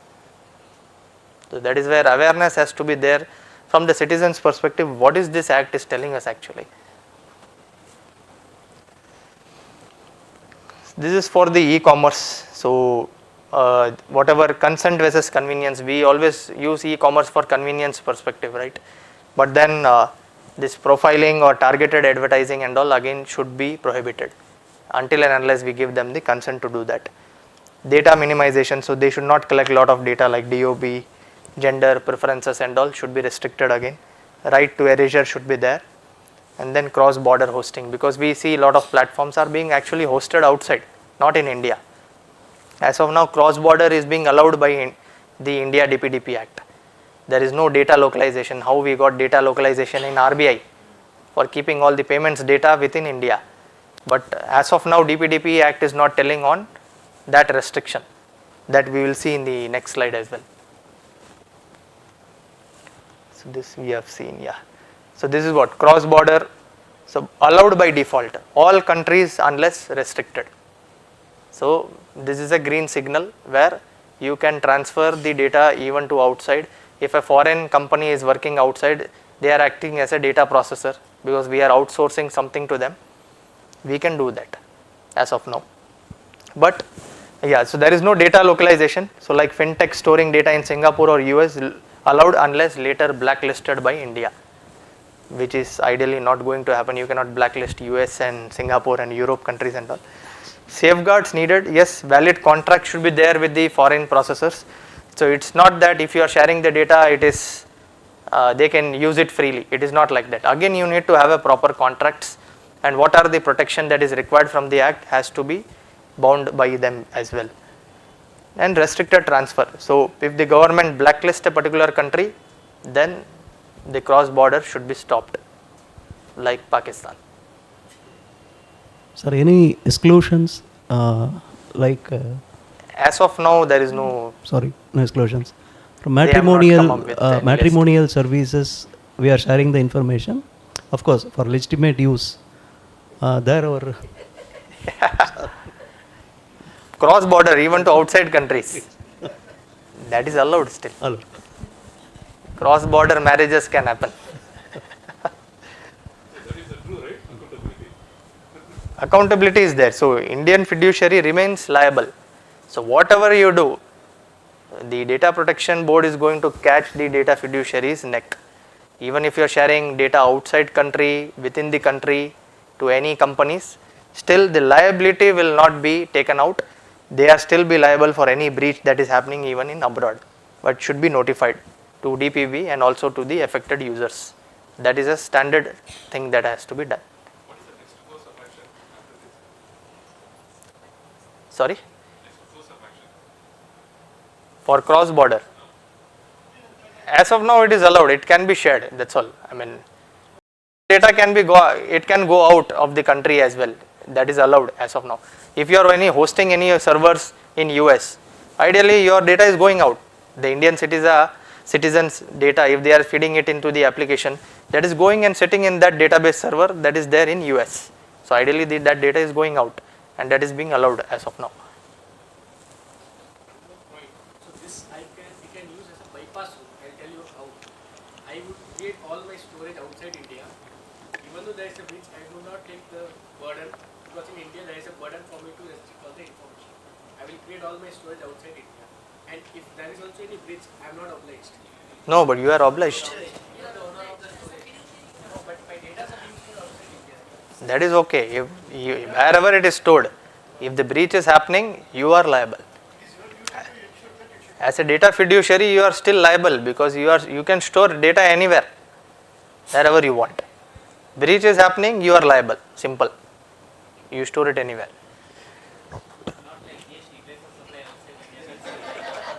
There is no exemption, but there are some exemption to this act, like we have exemption in GST. Yeah, so the topic is here, exemptions.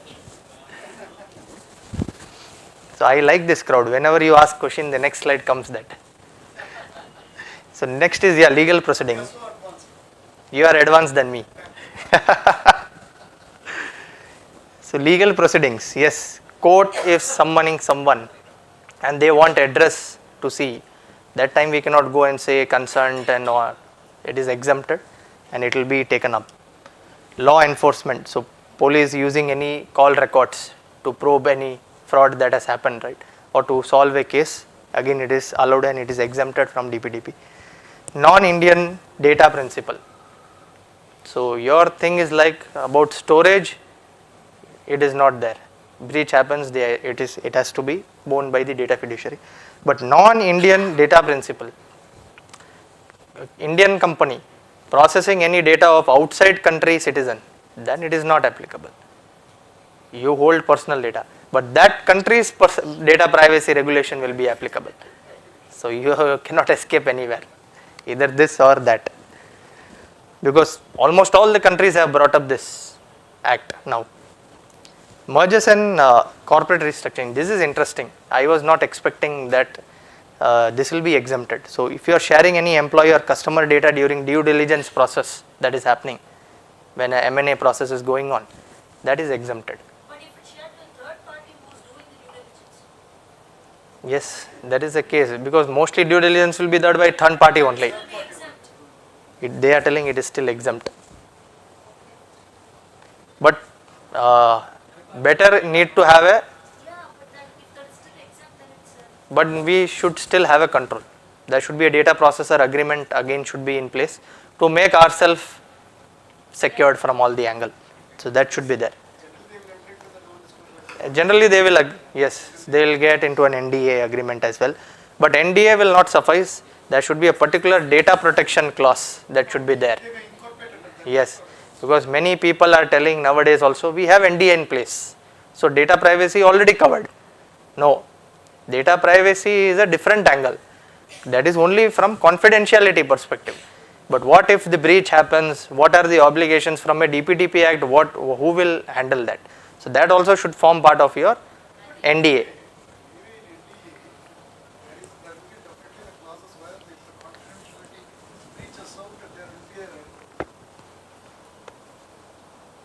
See, if you take any NDA or water confidentiality agreement, generally there will be a clauses where if the confidentiality is not maintained or if it breached, it will be referred to the concerned forum or a concerned court in that place. So anyway, it will be there. Okay, on top of that, this is coming. It's acceptable. But my question is, already it has been covered. No, still, do you want to cover this also there? Yeah, because there are other obligations also, no. Apart from confidentiality, you have to follow the processes also of the rights, grievances, and if the breach happens, who has to notify? There should be a communication procedure also that should be incorporated in that NDA. So if a confidentiality is breached, a breach is happening, so who has to notify whom? So this act tells that clearly. So now we have from certain, if you are aware, there is an incident reporting also that is brought up by certain. Any incident that is happening, any hack is happening at your organization, you have to report it to certain Computer Emergency Response Team of India. It's a government thing. You have to report it within 6 hours. Okay. So that particular thing will get covered. These are some specific clauses that will get covered in the, apart from NDA, what is already there from confidentiality perspective. Okay, since this act provides the proper addressal forum, Yes. it will be always be better to Incorporate all these in things. it. Yes. Next is credit scoring. So bank and credit bureaus can process financial defaulters who are there. Those are exempt. They can take the data, they can do the credit scoring for that. Public interest exemption, like for national security, friendly foreign relations and all those things are excluded. Small entities and startups are excluded, but not fully. Few rules and sections will still apply. That will be brought up in the rules. Definitely for small startups, they will have some category. If a particular company whose turnover is this, or some categorization will be there where they will mention this particular sections or rules will not apply to them. If the data is being used for research, archival or statistics used by the government agency, again it is exempted from that perspective. Here comes the villain of the act now. So penalty. Look at this penalty. I mean, these penalties are not there in any of the act. You can take any act and you can see such kind of penalties will not be there. So failure to protect personal data. Failure, if the hack is happening and they don't have security safeguards in place, that is where the information security, cyber security practices will come into picture. So they have to follow that. If that is getting hacked or breached, penalty is 250 crores. Up to 250 crores, it will be decided by Data Protection Board based on what actions being taken by the data fiduciary. So it is all like, it's a case, it's classic case where they will do a lot of conversation, evidences will be submitted, logs will be submitted. Based on that analysis, the penalty will be raised by the DPV. Failure to notify breach. We saw that it is a simple process, but see the penalty, it is up to 200 crores if they don't notify. Children's data violation, like as we saw, tracking, personalization or personalized ads are being shown, again it is up to 200 crores. Significant data fiduciary obligations, if they are not being followed, the penalty is 150 crores, and for the other violations it is 50 crores.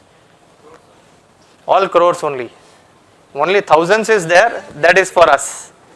If we fall, there is any fall complaints raised by data principal, then it is 10,000 only.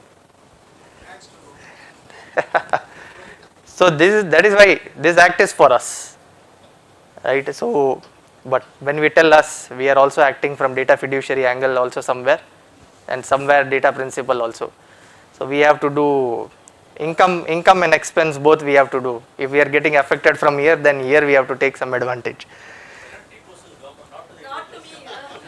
That is one thing.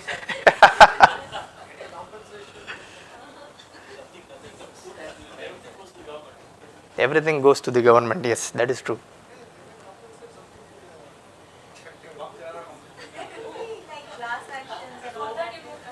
Sorry?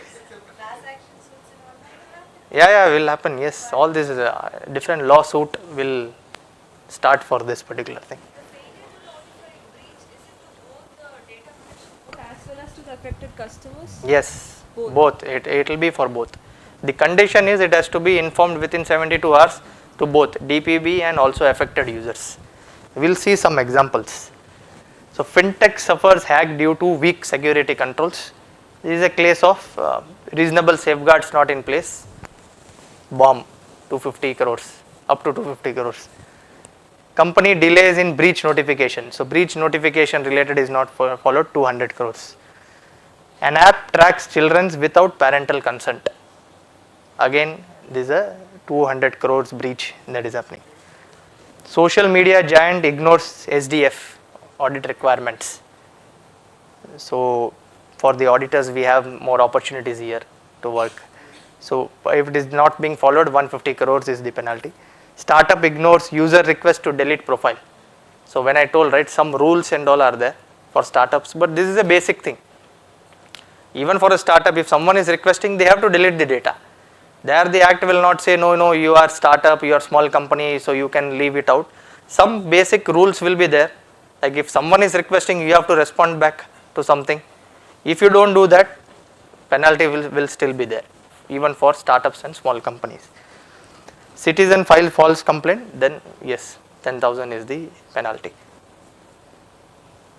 So there are a lot of data analysis cases going on already from a lot of insurance companies that you are supposed to be aware about some insurance companies decide in the. So if it is coming negative, wherein they have decided that the data is actually being given, then whether this penalty provision can be applied or there is a transitional provision available. From which kind this particular provisions will come? As of now, they have not told when this particular provisions will be applicable. But I believe penalty provisions and all will be applicable from day one. Covers old data. So some transition time will be provided to apply this act, because now Oman has come up with personal data protection law, PDPL law. They gave 2 years time. Initially they gave 1 year, but they found out that many companies are not able to do it. They extended the timeline for that.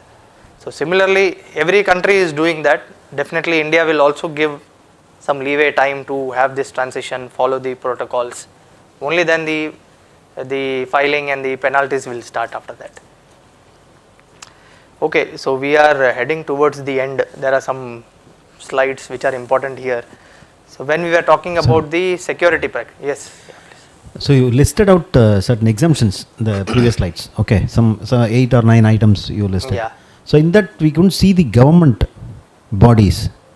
They acquire a lot of data from us for ration shops, for hospitals, for government organizations. They are procuring a lot of data from us, and it is the most dangerous place where the hacks can happen and the breach can happen. And whether the government can be held responsible in this DPDP. Yeah, government will held responsible. So exemptions are particular based on what they have told is based on some of the aspects, like what is the purpose of they are processing the personal data. Now if you say for public interest, so for this purpose it is exempted, but they have not told anything like, as you mentioned, for the ration perspective or for providing the services. All sorts of caste census, all data, complete data is with them. Probably for statistical use they have told it is exempted. So again, if they are using that data for statistical use to present what is happening in India, again that is exempted again. So it is based on what processing you are doing. How are you using that personal data, for what purpose? Based on that the exemptions will come. They have not told directly that government agencies are exempted. No, they are covered as part of data fiduciary. Even if you see the definition, they are covered. Government agencies are covered under data fiduciary. Because they cannot escape. As you rightly said, more than any other company, they hold most of the data. They are significant data fiduciary, not even data fiduciary.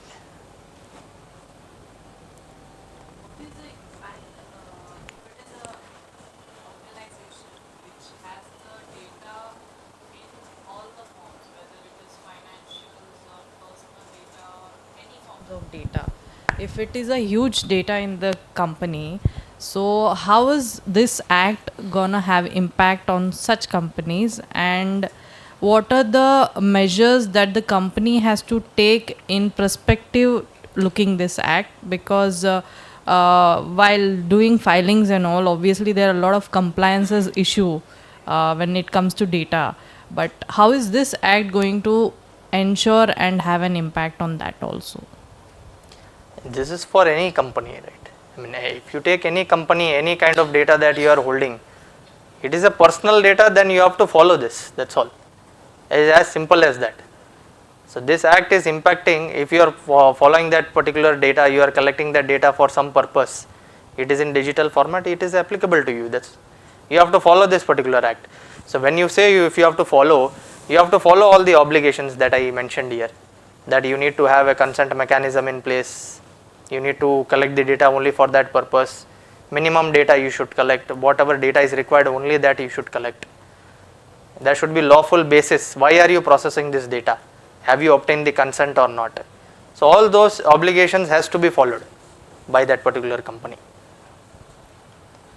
So it is not like, as I mentioned, it is applicable for any company because all companies are processing personal data at some point of time.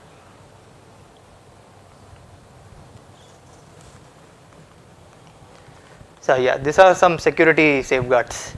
So for lawful processing and consent, they need to have a consent management system. Audit trails should be there. So audit logs, whatever consent they are taking, definitely they will have a digital log for that. So those has to be maintained.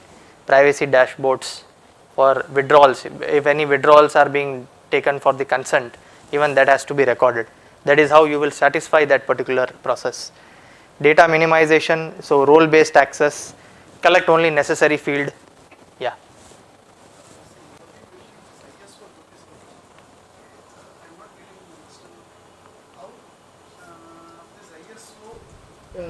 Will be covered under the DRTP.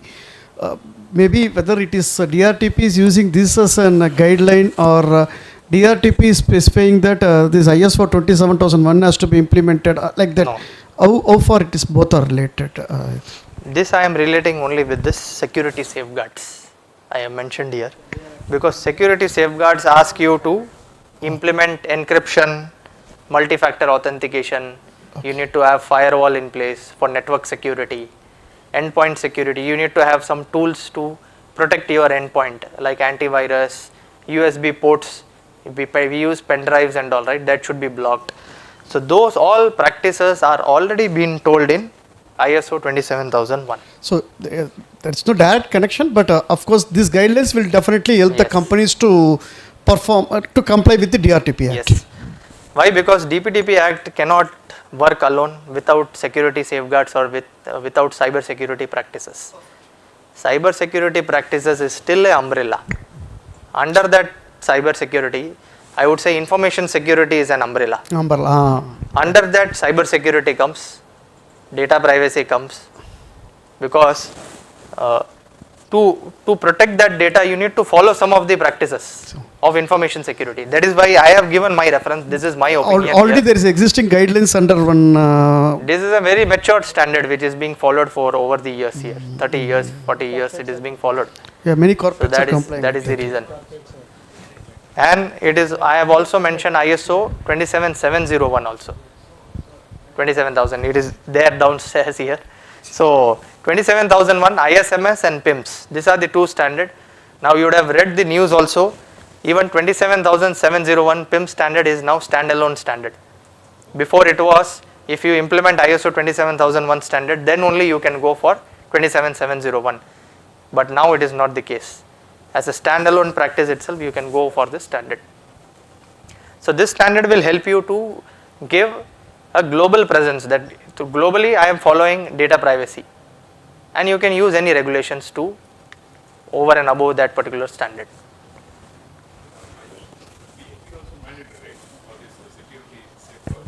What is mandatory? Sorry? DLP, yeah, DLP is also, because data leak, again, so part of ISO 27001, the revised standard, it also has data protection, data leak prevention control as well. That is all, definitely that is exactly, it is important for this particular perspective. Children's data, yes, they need to have age verification, parental consent workflows. So this I am talking from an application perspective. Within the application you need to have all these controls. Only then you will be able to satisfy the purpose of this particular act. Then you have breach notification. So breach notification, how to identify how a breach has happened. So you have lot of incident and detection mechanism. You have SIEM monitoring tools, SOC monitoring tools are also there in the market, which will help you to identify if an hacker is trying to attack, it will notify you what is happening within your organization. So all these systems are important again for breach notification. Data retention we discussed, right? There should be an automated deletion policy. So that should be a control that should be there within the application. Data retention schedules should be defined. And we also have secure wiping process. Now we have a lot of mobile device management software where any person, suppose a laptop is being thefted. So we have an option to secure, to wipe off all the data that is there in the laptop. That is how we are trying to secure that. So these are the things, and then you have third party, so their due diligence DPA process has to be followed, and then transparency. So all the notices, privacy notices, complaints that are there, that should be in clear form. So these are the information security practices that has to be followed. And the independent audits, the down I have mentioned about significant data fiduciary, the audits and the DPIA processes to be followed. Sorry? DPIA process to be, yeah. Sorry. You meant third party and cross border. Is it an outsourcing activity? Like companies outsourcing. Yes, it's an outsourcing. Then who is responsible if there is a breach? The company which is outsourced or the principal company? Data fiduciary or the processor. Processor is third party. Okay. Sorry, I will use jargon so that you will remember. Okay. So processor is a third party, fiduciary is the actual company who is, so this data fiduciary will be responsible. But that responsibility, if the leak is happening at data processor level, this company can put a liability on data processor based on the contract that they are entering. Because data processor also follow. Obligation will be only with data fiduciary. Fiduciary, only. okay. Accountability is with that company only. So current status of implementation, yes, it was passed in 2023 August, and the law is in force. The act notified, but provisions are not yet operationalized. Act is there, it has been passed, but as I discussed, right, the sections will be rolled out in a phased manner, and even the data protection board is still not ready. So once it is ready, when the sections are rolling out, only then the act will be applicable. Yes, these are rules which were released at the end of 2024, and yeah, in January they passed in on to the public consultation where a lot of feedbacks were taken, and they came up with, already the procedures are being defined. So all these 72 hours that I have mentioned, what is the consent mechanism that they have to follow, everything is there in the rules right now, but they are in draft stage. So we can expect some changes in that. So one good news is, yes, DPDP rules followed by set of FAQs will be released by 28th of September. So that will be interesting.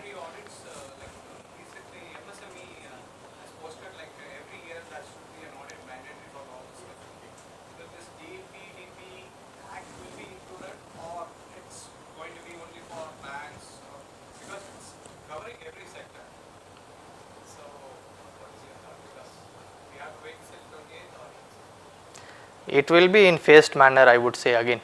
First is they have told it mandatory for significant data fiduciary, that is by default it is there.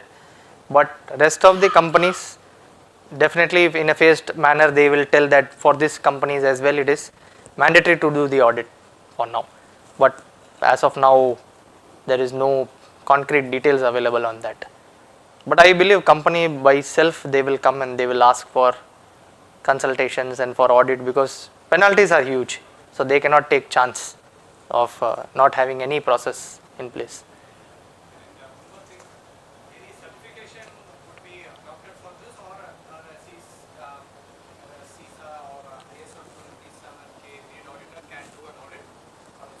No, that I don't believe, because none of the provisions or aspects of data privacy are covered in ISO 27001 or CISA, because only from information security practices it is covered, but data privacy has a different concept in itself, where you have different process like consent, lawfulness and all.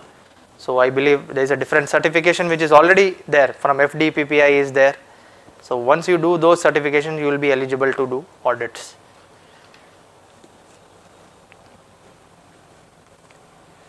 So what companies are doing? I mean, companies are not actually waiting for rules to come up. Already some biggest health insurance company and some banks have started some POC to test some of the tools, because data mining, as we were talking, some tools are already being deployed within the bank as well, where data mining process are being started. Our friend is also there. So Mr. Will, he is also testing some POC tools in some of the banks. Some insurance companies have also started this process to have basic privacy policy in place, do gap assessment based on where they are standing, what they want to achieve, some basic policies and procedures around data protection policy, breach notification policy, data erasure and retention policies are being defined, and privacy risk assessments are being conducted. So this process are already been started, and then it is being working around. So let's look at, I mean, I believe I would have cleared out all your misconceptions. So we'll see one by one.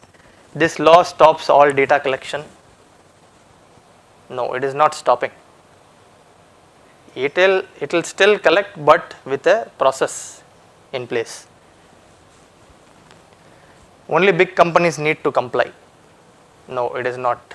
The Act is not telling anything as of now regarding this. It is applicable to every company. It replaces cyber security laws. No, it's an add-on. Cyber security is still the base to safeguard, but it's an add-on to follow the processes for personal data. Consent is always required. No. Legitimate use is also there, because you are not in every position you will be able to get the consent. Data can be stored forever if consent is given once. No. Again, a data retention, the right of erasure, data retention obligation will apply, and they cannot store the data for indefinite period. Individuals can demand anything under DPDP. No. As an individuals, we cannot demand anything. One of the demand was that, as compared to GDPR, the data principal has the right to port a data from one company to another. Data portability is still allowed, because I want to go from one insurance company to another insurance company. I can ask that insurance company to pass it on to data to my next insurance company, but that right is not being given in the DPDP. In GDPR it is there, but not in DPDP. So, and also, yes, we cannot demand anything. So what are the rights we have to, we are bounded by that, and we have to follow those rights and demand to the data fiduciary. Penalties, yes, it applies only when there is a breach. No. Apart from breach, we saw many things, right? Children's data they cannot use, or breach notification, if there is no notification being followed, then again separate penalty is there for that as well. Last is cross-border transfer is always free if user agrees. No, it is false, because if India government is blacklisting some countries, it is not allowed. Even if the user is agreeing, still it will not be allowed to transfer the data. These are quick comparison between DPDP and GDPR. So DPDP covers only digital personal data, GDPR covers all personal data. Even in digital, non-digital, everything is covered from GDPR perspective. So GDPR is of the European Union Act, DPDP is the India Act. Legal basis, we have only consent and legitimate, but they have multiple bases. Consent, contract, legal obligation, vital interest, public task, legitimate interest. So these are the different grounds of processing they have for different purposes. Consent, there is only a minute difference here. Here we have written must be free, informed, specific, unambiguous. There they are telling must be explicit. Explicit is like, if any highly sensitive data is being taken, they need to explicitly take a consent in a written form or through some other process where they are clearly stating what this will be used for what purpose. They want an explicit consent that needs to be given to them. It cannot be grouped with some of the consent. That is what they are trying to say. It's a very minute difference that is being told by them. Individual rights, we have access, correction, erasure, grievance redressal, but there they have rectification and portability and restriction also. So even that is being covered.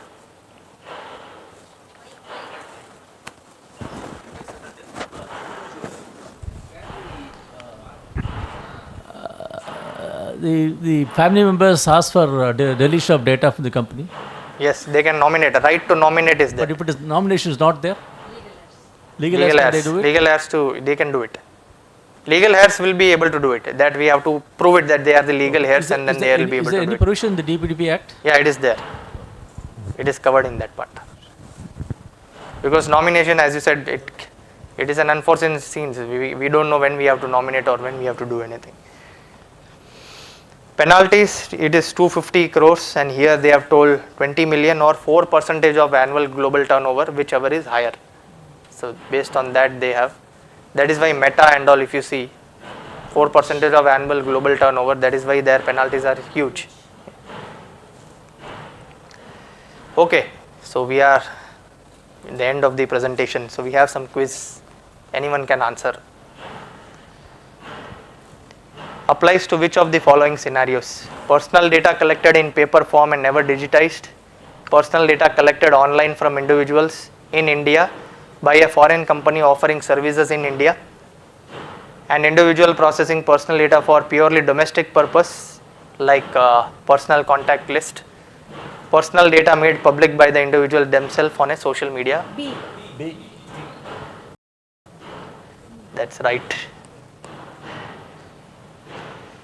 Who is considered the data principal under the Act? The company that decides why and how personal data is processed. Any entity that processes data on behalf of another entity. The individual to whom the personal data relates, a consent manager. C. What A and B is called then? Data fiduciary and data processor. Right.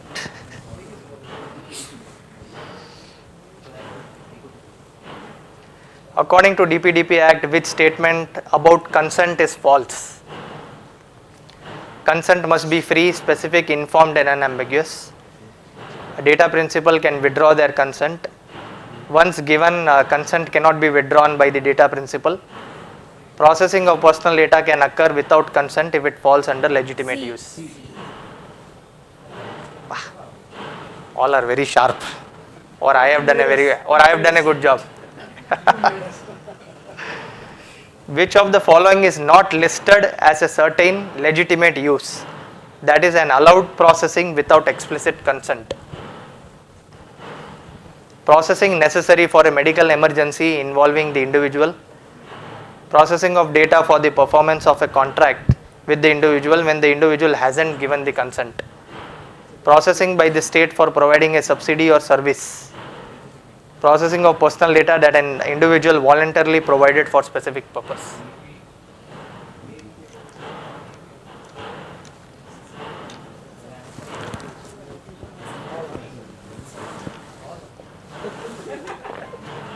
B or C? First three I gave easy B or C? to give confidence. B.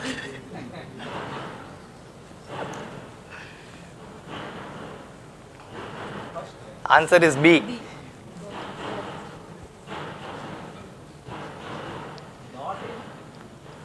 Not listed as certain legitimate use. Which rights do data principal not have under DPDP Act? Right to obtain a summary of their personal data, right to correction, right to demand transfer of their personal data, right to nominate. Right. Which of this is not an obligation of data fiduciary under the DPDP Act? To implement reasonable security safeguards, to erase personal data when purpose is fulfilled, to notify the data protection board, to publicly disclose the source code of all algorithms used in personal data processing.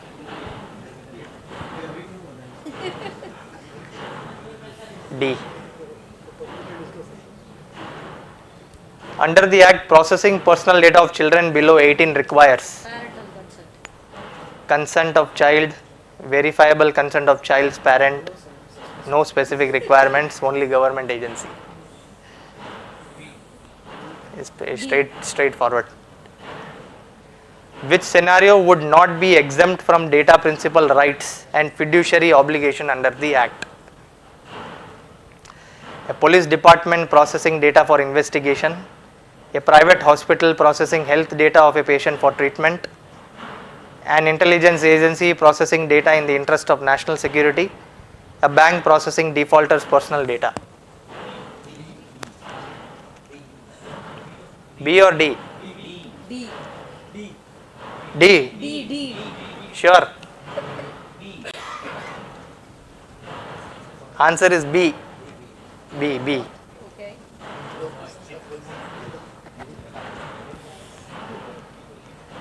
The Act creates a category of sensitive personal data with higher protection requirement than other personal data. It's a true and false.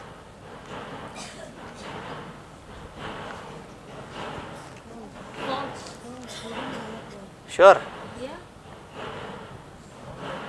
Why significant data fiduciary is But there? it still doesn't say sensitive personal data. It says only personal data. Right.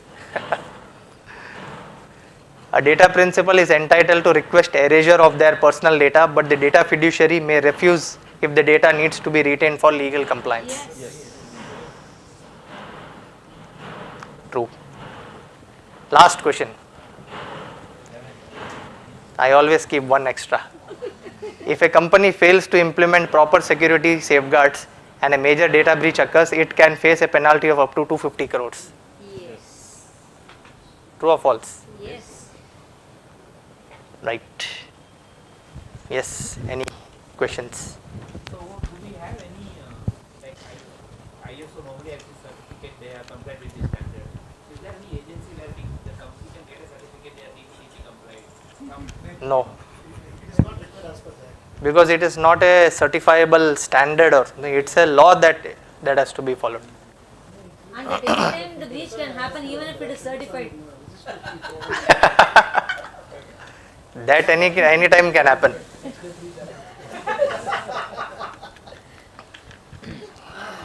Yeah. See, I have a question. Yes.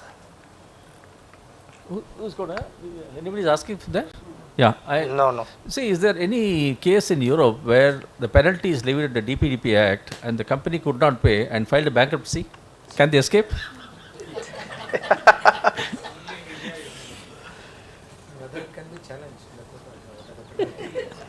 They have to that. They have to do that. They don't have any option after That's that. the question I had actually. Can, of course, the board itself is not formed yet.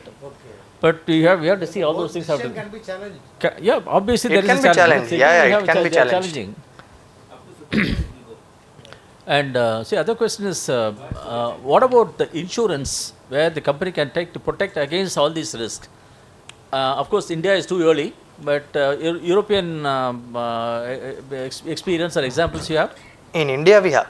In Yeah, India we have but the act is not cyber insurance. Cyber insurance is Cyber there. insurance they are taking. Okay. But yeah, not for this particular thing. I tell you, yes. Before coming here, I asked a company where I am an independent director. I asked, what is the insurance they have for D&O insurance they have? It's mandatory for them. Okay. And surprisingly, the figure I never expected. I thought everybody will cover individually. It's only 26 crores. Totally for all directors. For all directors. Yeah. It actually comes to 10% of the liability comes here. Yes. Because again it is up to 250, And so again it will be very much. D&O that covers cyber security also. Okay. Everything is covered. Everything is covered, but it's only a comprehensive umbrella insurance. And what do you think will be the minimum insurance that a company should take or the director should insist? Considering this, 100 crores. Minimum, is it? No. 250 crores is up to 250 crores, but that is not going to come up here. But if you have 2-3 items put together, you will end up with the truth. More than that. So if you break But they will analyze and then they will consider all together only. Maybe they will not have a separate penalty for each thing. It's going to go up. But at least 100 crores then again Yeah, they need to have. Okay. Looking at these penalties, because other penalties are not so high if you see other acts and all. Exactly. But looking at this act, yes, Yeah. the insurance is going to boom. And they need to have like at least minimum 100 crores is definitely. Otherwise bankruptcy. Yeah, exactly. Safe. True. that insurance company will go for bankruptcy. Someone has to go bankruptcy if the data breach is happening. Yeah. Yes, it is going to be difficult. Yeah. It is going to be challenging. In terms of the looking at the penalties, let's see how it takes up, because when we see at the European level also, we always see only bigger companies are getting penalized. Correct. For now, at least. But though it has been 5 years, 6 years since they have brought up this act. Chartered accountant, what opportunities do you foresee for companies to implement this, because the market is quite open? Opportunities is there. Who are there already into information security, cyber security, it's definitely an added advantage where they can just pull up, understand the requirement of the DPDP Act from an process and organizational perspective, and it can be taken. But one good thing is that even though if you are not practicing information security, the element of information security is very small here. The focus is more on how the grounds of processing is being done, what kind of personal data are we collecting, which I believe can be understood by anyone. Now I believe everyone of you can understand what is personal data, how to process that particular thing, how to obtain a consent. That is more important. So the policy making, conducting audits of those processes. So we are doing internal audits anyway. Internal audit can also cover data privacy as well as one of the element there to understand the purpose. Yes, for that we have certifications which can be taken up. Data privacy certification, lot of certifications are coming up, which will definitely help in understanding the requirements from a data privacy perspective.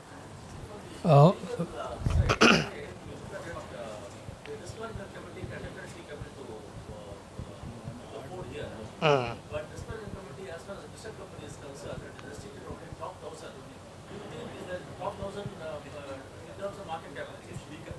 So, do you think it can be extended to 2,000 or 5,000 top 5,000? In terms of covering, yes. Yeah, otherwise they cannot sensitize this issue. Yes, definitely, because it will expand to a lot of companies. Yeah, they have to expand, and only when they do, they will be able to catch out few companies.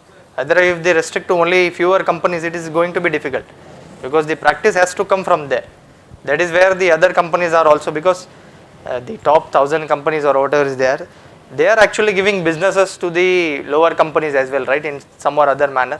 So if they follow that protocols, then definitely that will add on to the other companies as well to follow those protocols. Chain reaction, yes, will be there. Now you can see SOC 2. SOC 2 is going on right now, right? A lot of SOC 2 reports are being asked by the service auditors.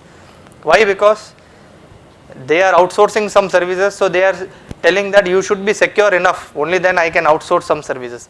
In ICAI also we have that auditing standard of service organization controls 402. So similarly, it's a chain. So companies are, whoever is interacting with those bigger companies, they will ensure that even those companies are also following that protocol. Otherwise, their whole environment will get disturbed. Whether mediation can you give me a scenario where mediation, as mentioned in section 31, can be availed? Where, because if there is a complaint of data breach against a company, people might lose confidence or faith, and in that company, and the quantum of penalties as mentioned in the schedule is quite huge. So what could be scenarios of the board recommending a mediation between the complainant and the other party, because a data breach is a data breach. So what could be possible scenarios of mediation? How do you define that this is not a breach, I wish not to impose a penalty, and you can have this sorted between a mediator? So how section 31 going to play a role in the entire Section 31 of which? DPDP Act. Section 31 of DPDP adjudication that you are talking about, right? Yeah, the mediation, so mediation here, as of now, the conversation is going to happen between the data fiduciary and the data protection board only here, right? So mediation will come only when they appoint some consultants, when they come into picture to establish how was the hack happen, where the data got breached. That has to be proved to the data protection board as well, because we need to tell that what are the safeguards that we have already taken. So those evidences will be submitted. Only then the data protection board will analyze those things and then raise a penalty, because it is up to 250 crores, then the penalty can range anywhere. right? And it will also depend on the quantum of data that got leaked. It is not like 10,000 people, 1 million, 10 million, 20 million, 100 million. It is based on that quantum, it will decide what is the penalty that is going to happen. What I believe is, from the mediation perspective, it is only the technical experts who will come, who will establish what are the evidences or how this breach has happened, whether that breach has happened from our end or it is from some other company. To prove that, only that mediation will come into picture. But when imposing a penalty, that will be decided solely by the data protection board only. There is no other mediation person that is going to come up to decide on the penalty aspect. No, I'm not saying that the mediator will decide on a penalty, but board may recommend a mediation, right? On what? Board may, okay, you are telling from the board's perspective, Yeah. if they tell that this particular company can go and analyze what has happened. Yeah, but what are the possible scenarios that you can think of if, like a breach is a breach ultimately. Whether it is small or large, a breach is a breach. So why the mediation thing is come in the act per se? Because where they have refused to delete the data, something like that, it's not a breach but still can be referred to mediation, right? Because they are not following the process of following the act related. Because it has to be analyzed, like even though it is not a breach or even it is a small breach, it has to be analyzed what has actually happened. Like one of the example is, even if the breach is not there, but still they are holding the data. They have raised the complaint that please erase my data or do some correction to that data, but still that is not being done by them. Then the data protection board may come up and tell that please do an independent audit or do an independent check on what has actually happened and give us a report, give us a summary report based on that, and then we will take an action based on what is the report has come up. This seems to be a direction, not as a mediation. No? Actually, what the mediation actually refers, I would like to understand a bit elaborately. See, mediation as of now, what they have defined is particular adjudication if there is some breach has happened or some of the processes that are not being followed and a penalty is going to be raised.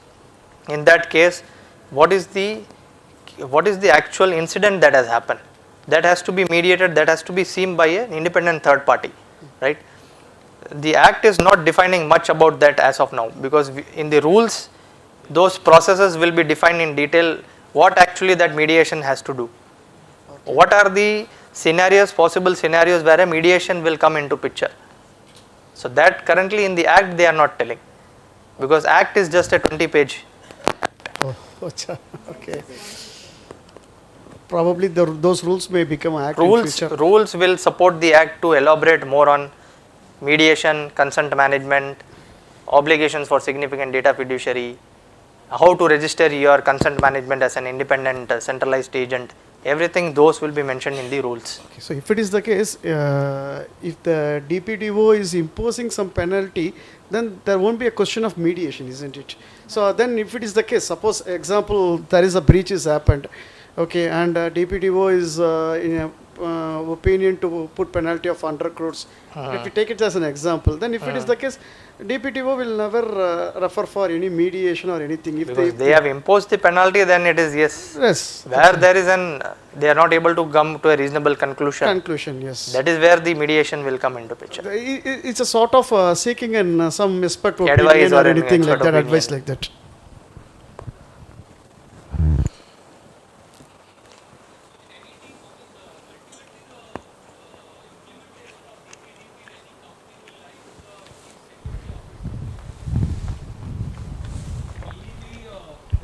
Responsible, or will he play a major role in implementing this in a company like, will it fall under the CISO's role? Yeah, CISO. CISO's role, yes, there are few companies who are handling both the roles of CISO and DPO as well. Okay. But again, they have to be qualified enough to handle that particular role.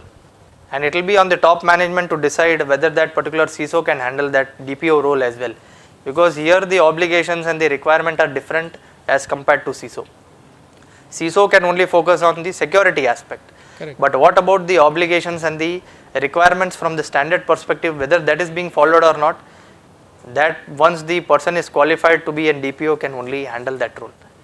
So again, yes, it will not be an direct add-on responsibility on CISO. Correct. By default that CISO is responsible. No, it is not going to happen. That was my question.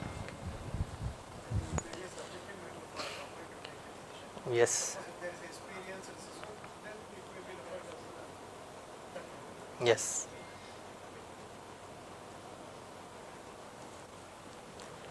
Thanks, Ayush. It's really you gave you a very good enlightenment on this particular act. Thanks for your. Thank you. Thank you. Thank you. I was very happy to have this session. I mean, I like this particular topic, and when I saw the crowd, and it's a very interactive crowd that I have found. I was not expecting that many questions actually, and being a new topic, and the interest shown by the audience here, I am very happy, and I will take this confidence to present it more to other people and raise the awareness, right? Because awareness is more important right now. Thank you. We can expect one more session after the rules then. Definitely, because this I am not covered from a compliance perspective. There is more to this particular act because I have not touched the compliance aspect here. How to comply, what kind of policies or procedures that you need to have to comply with it. I would love to take one more session on this. Maybe jointly, if someone participates with me, then yes, definitely we can have a joint session. All right, thank you so much. Thank you, everyone.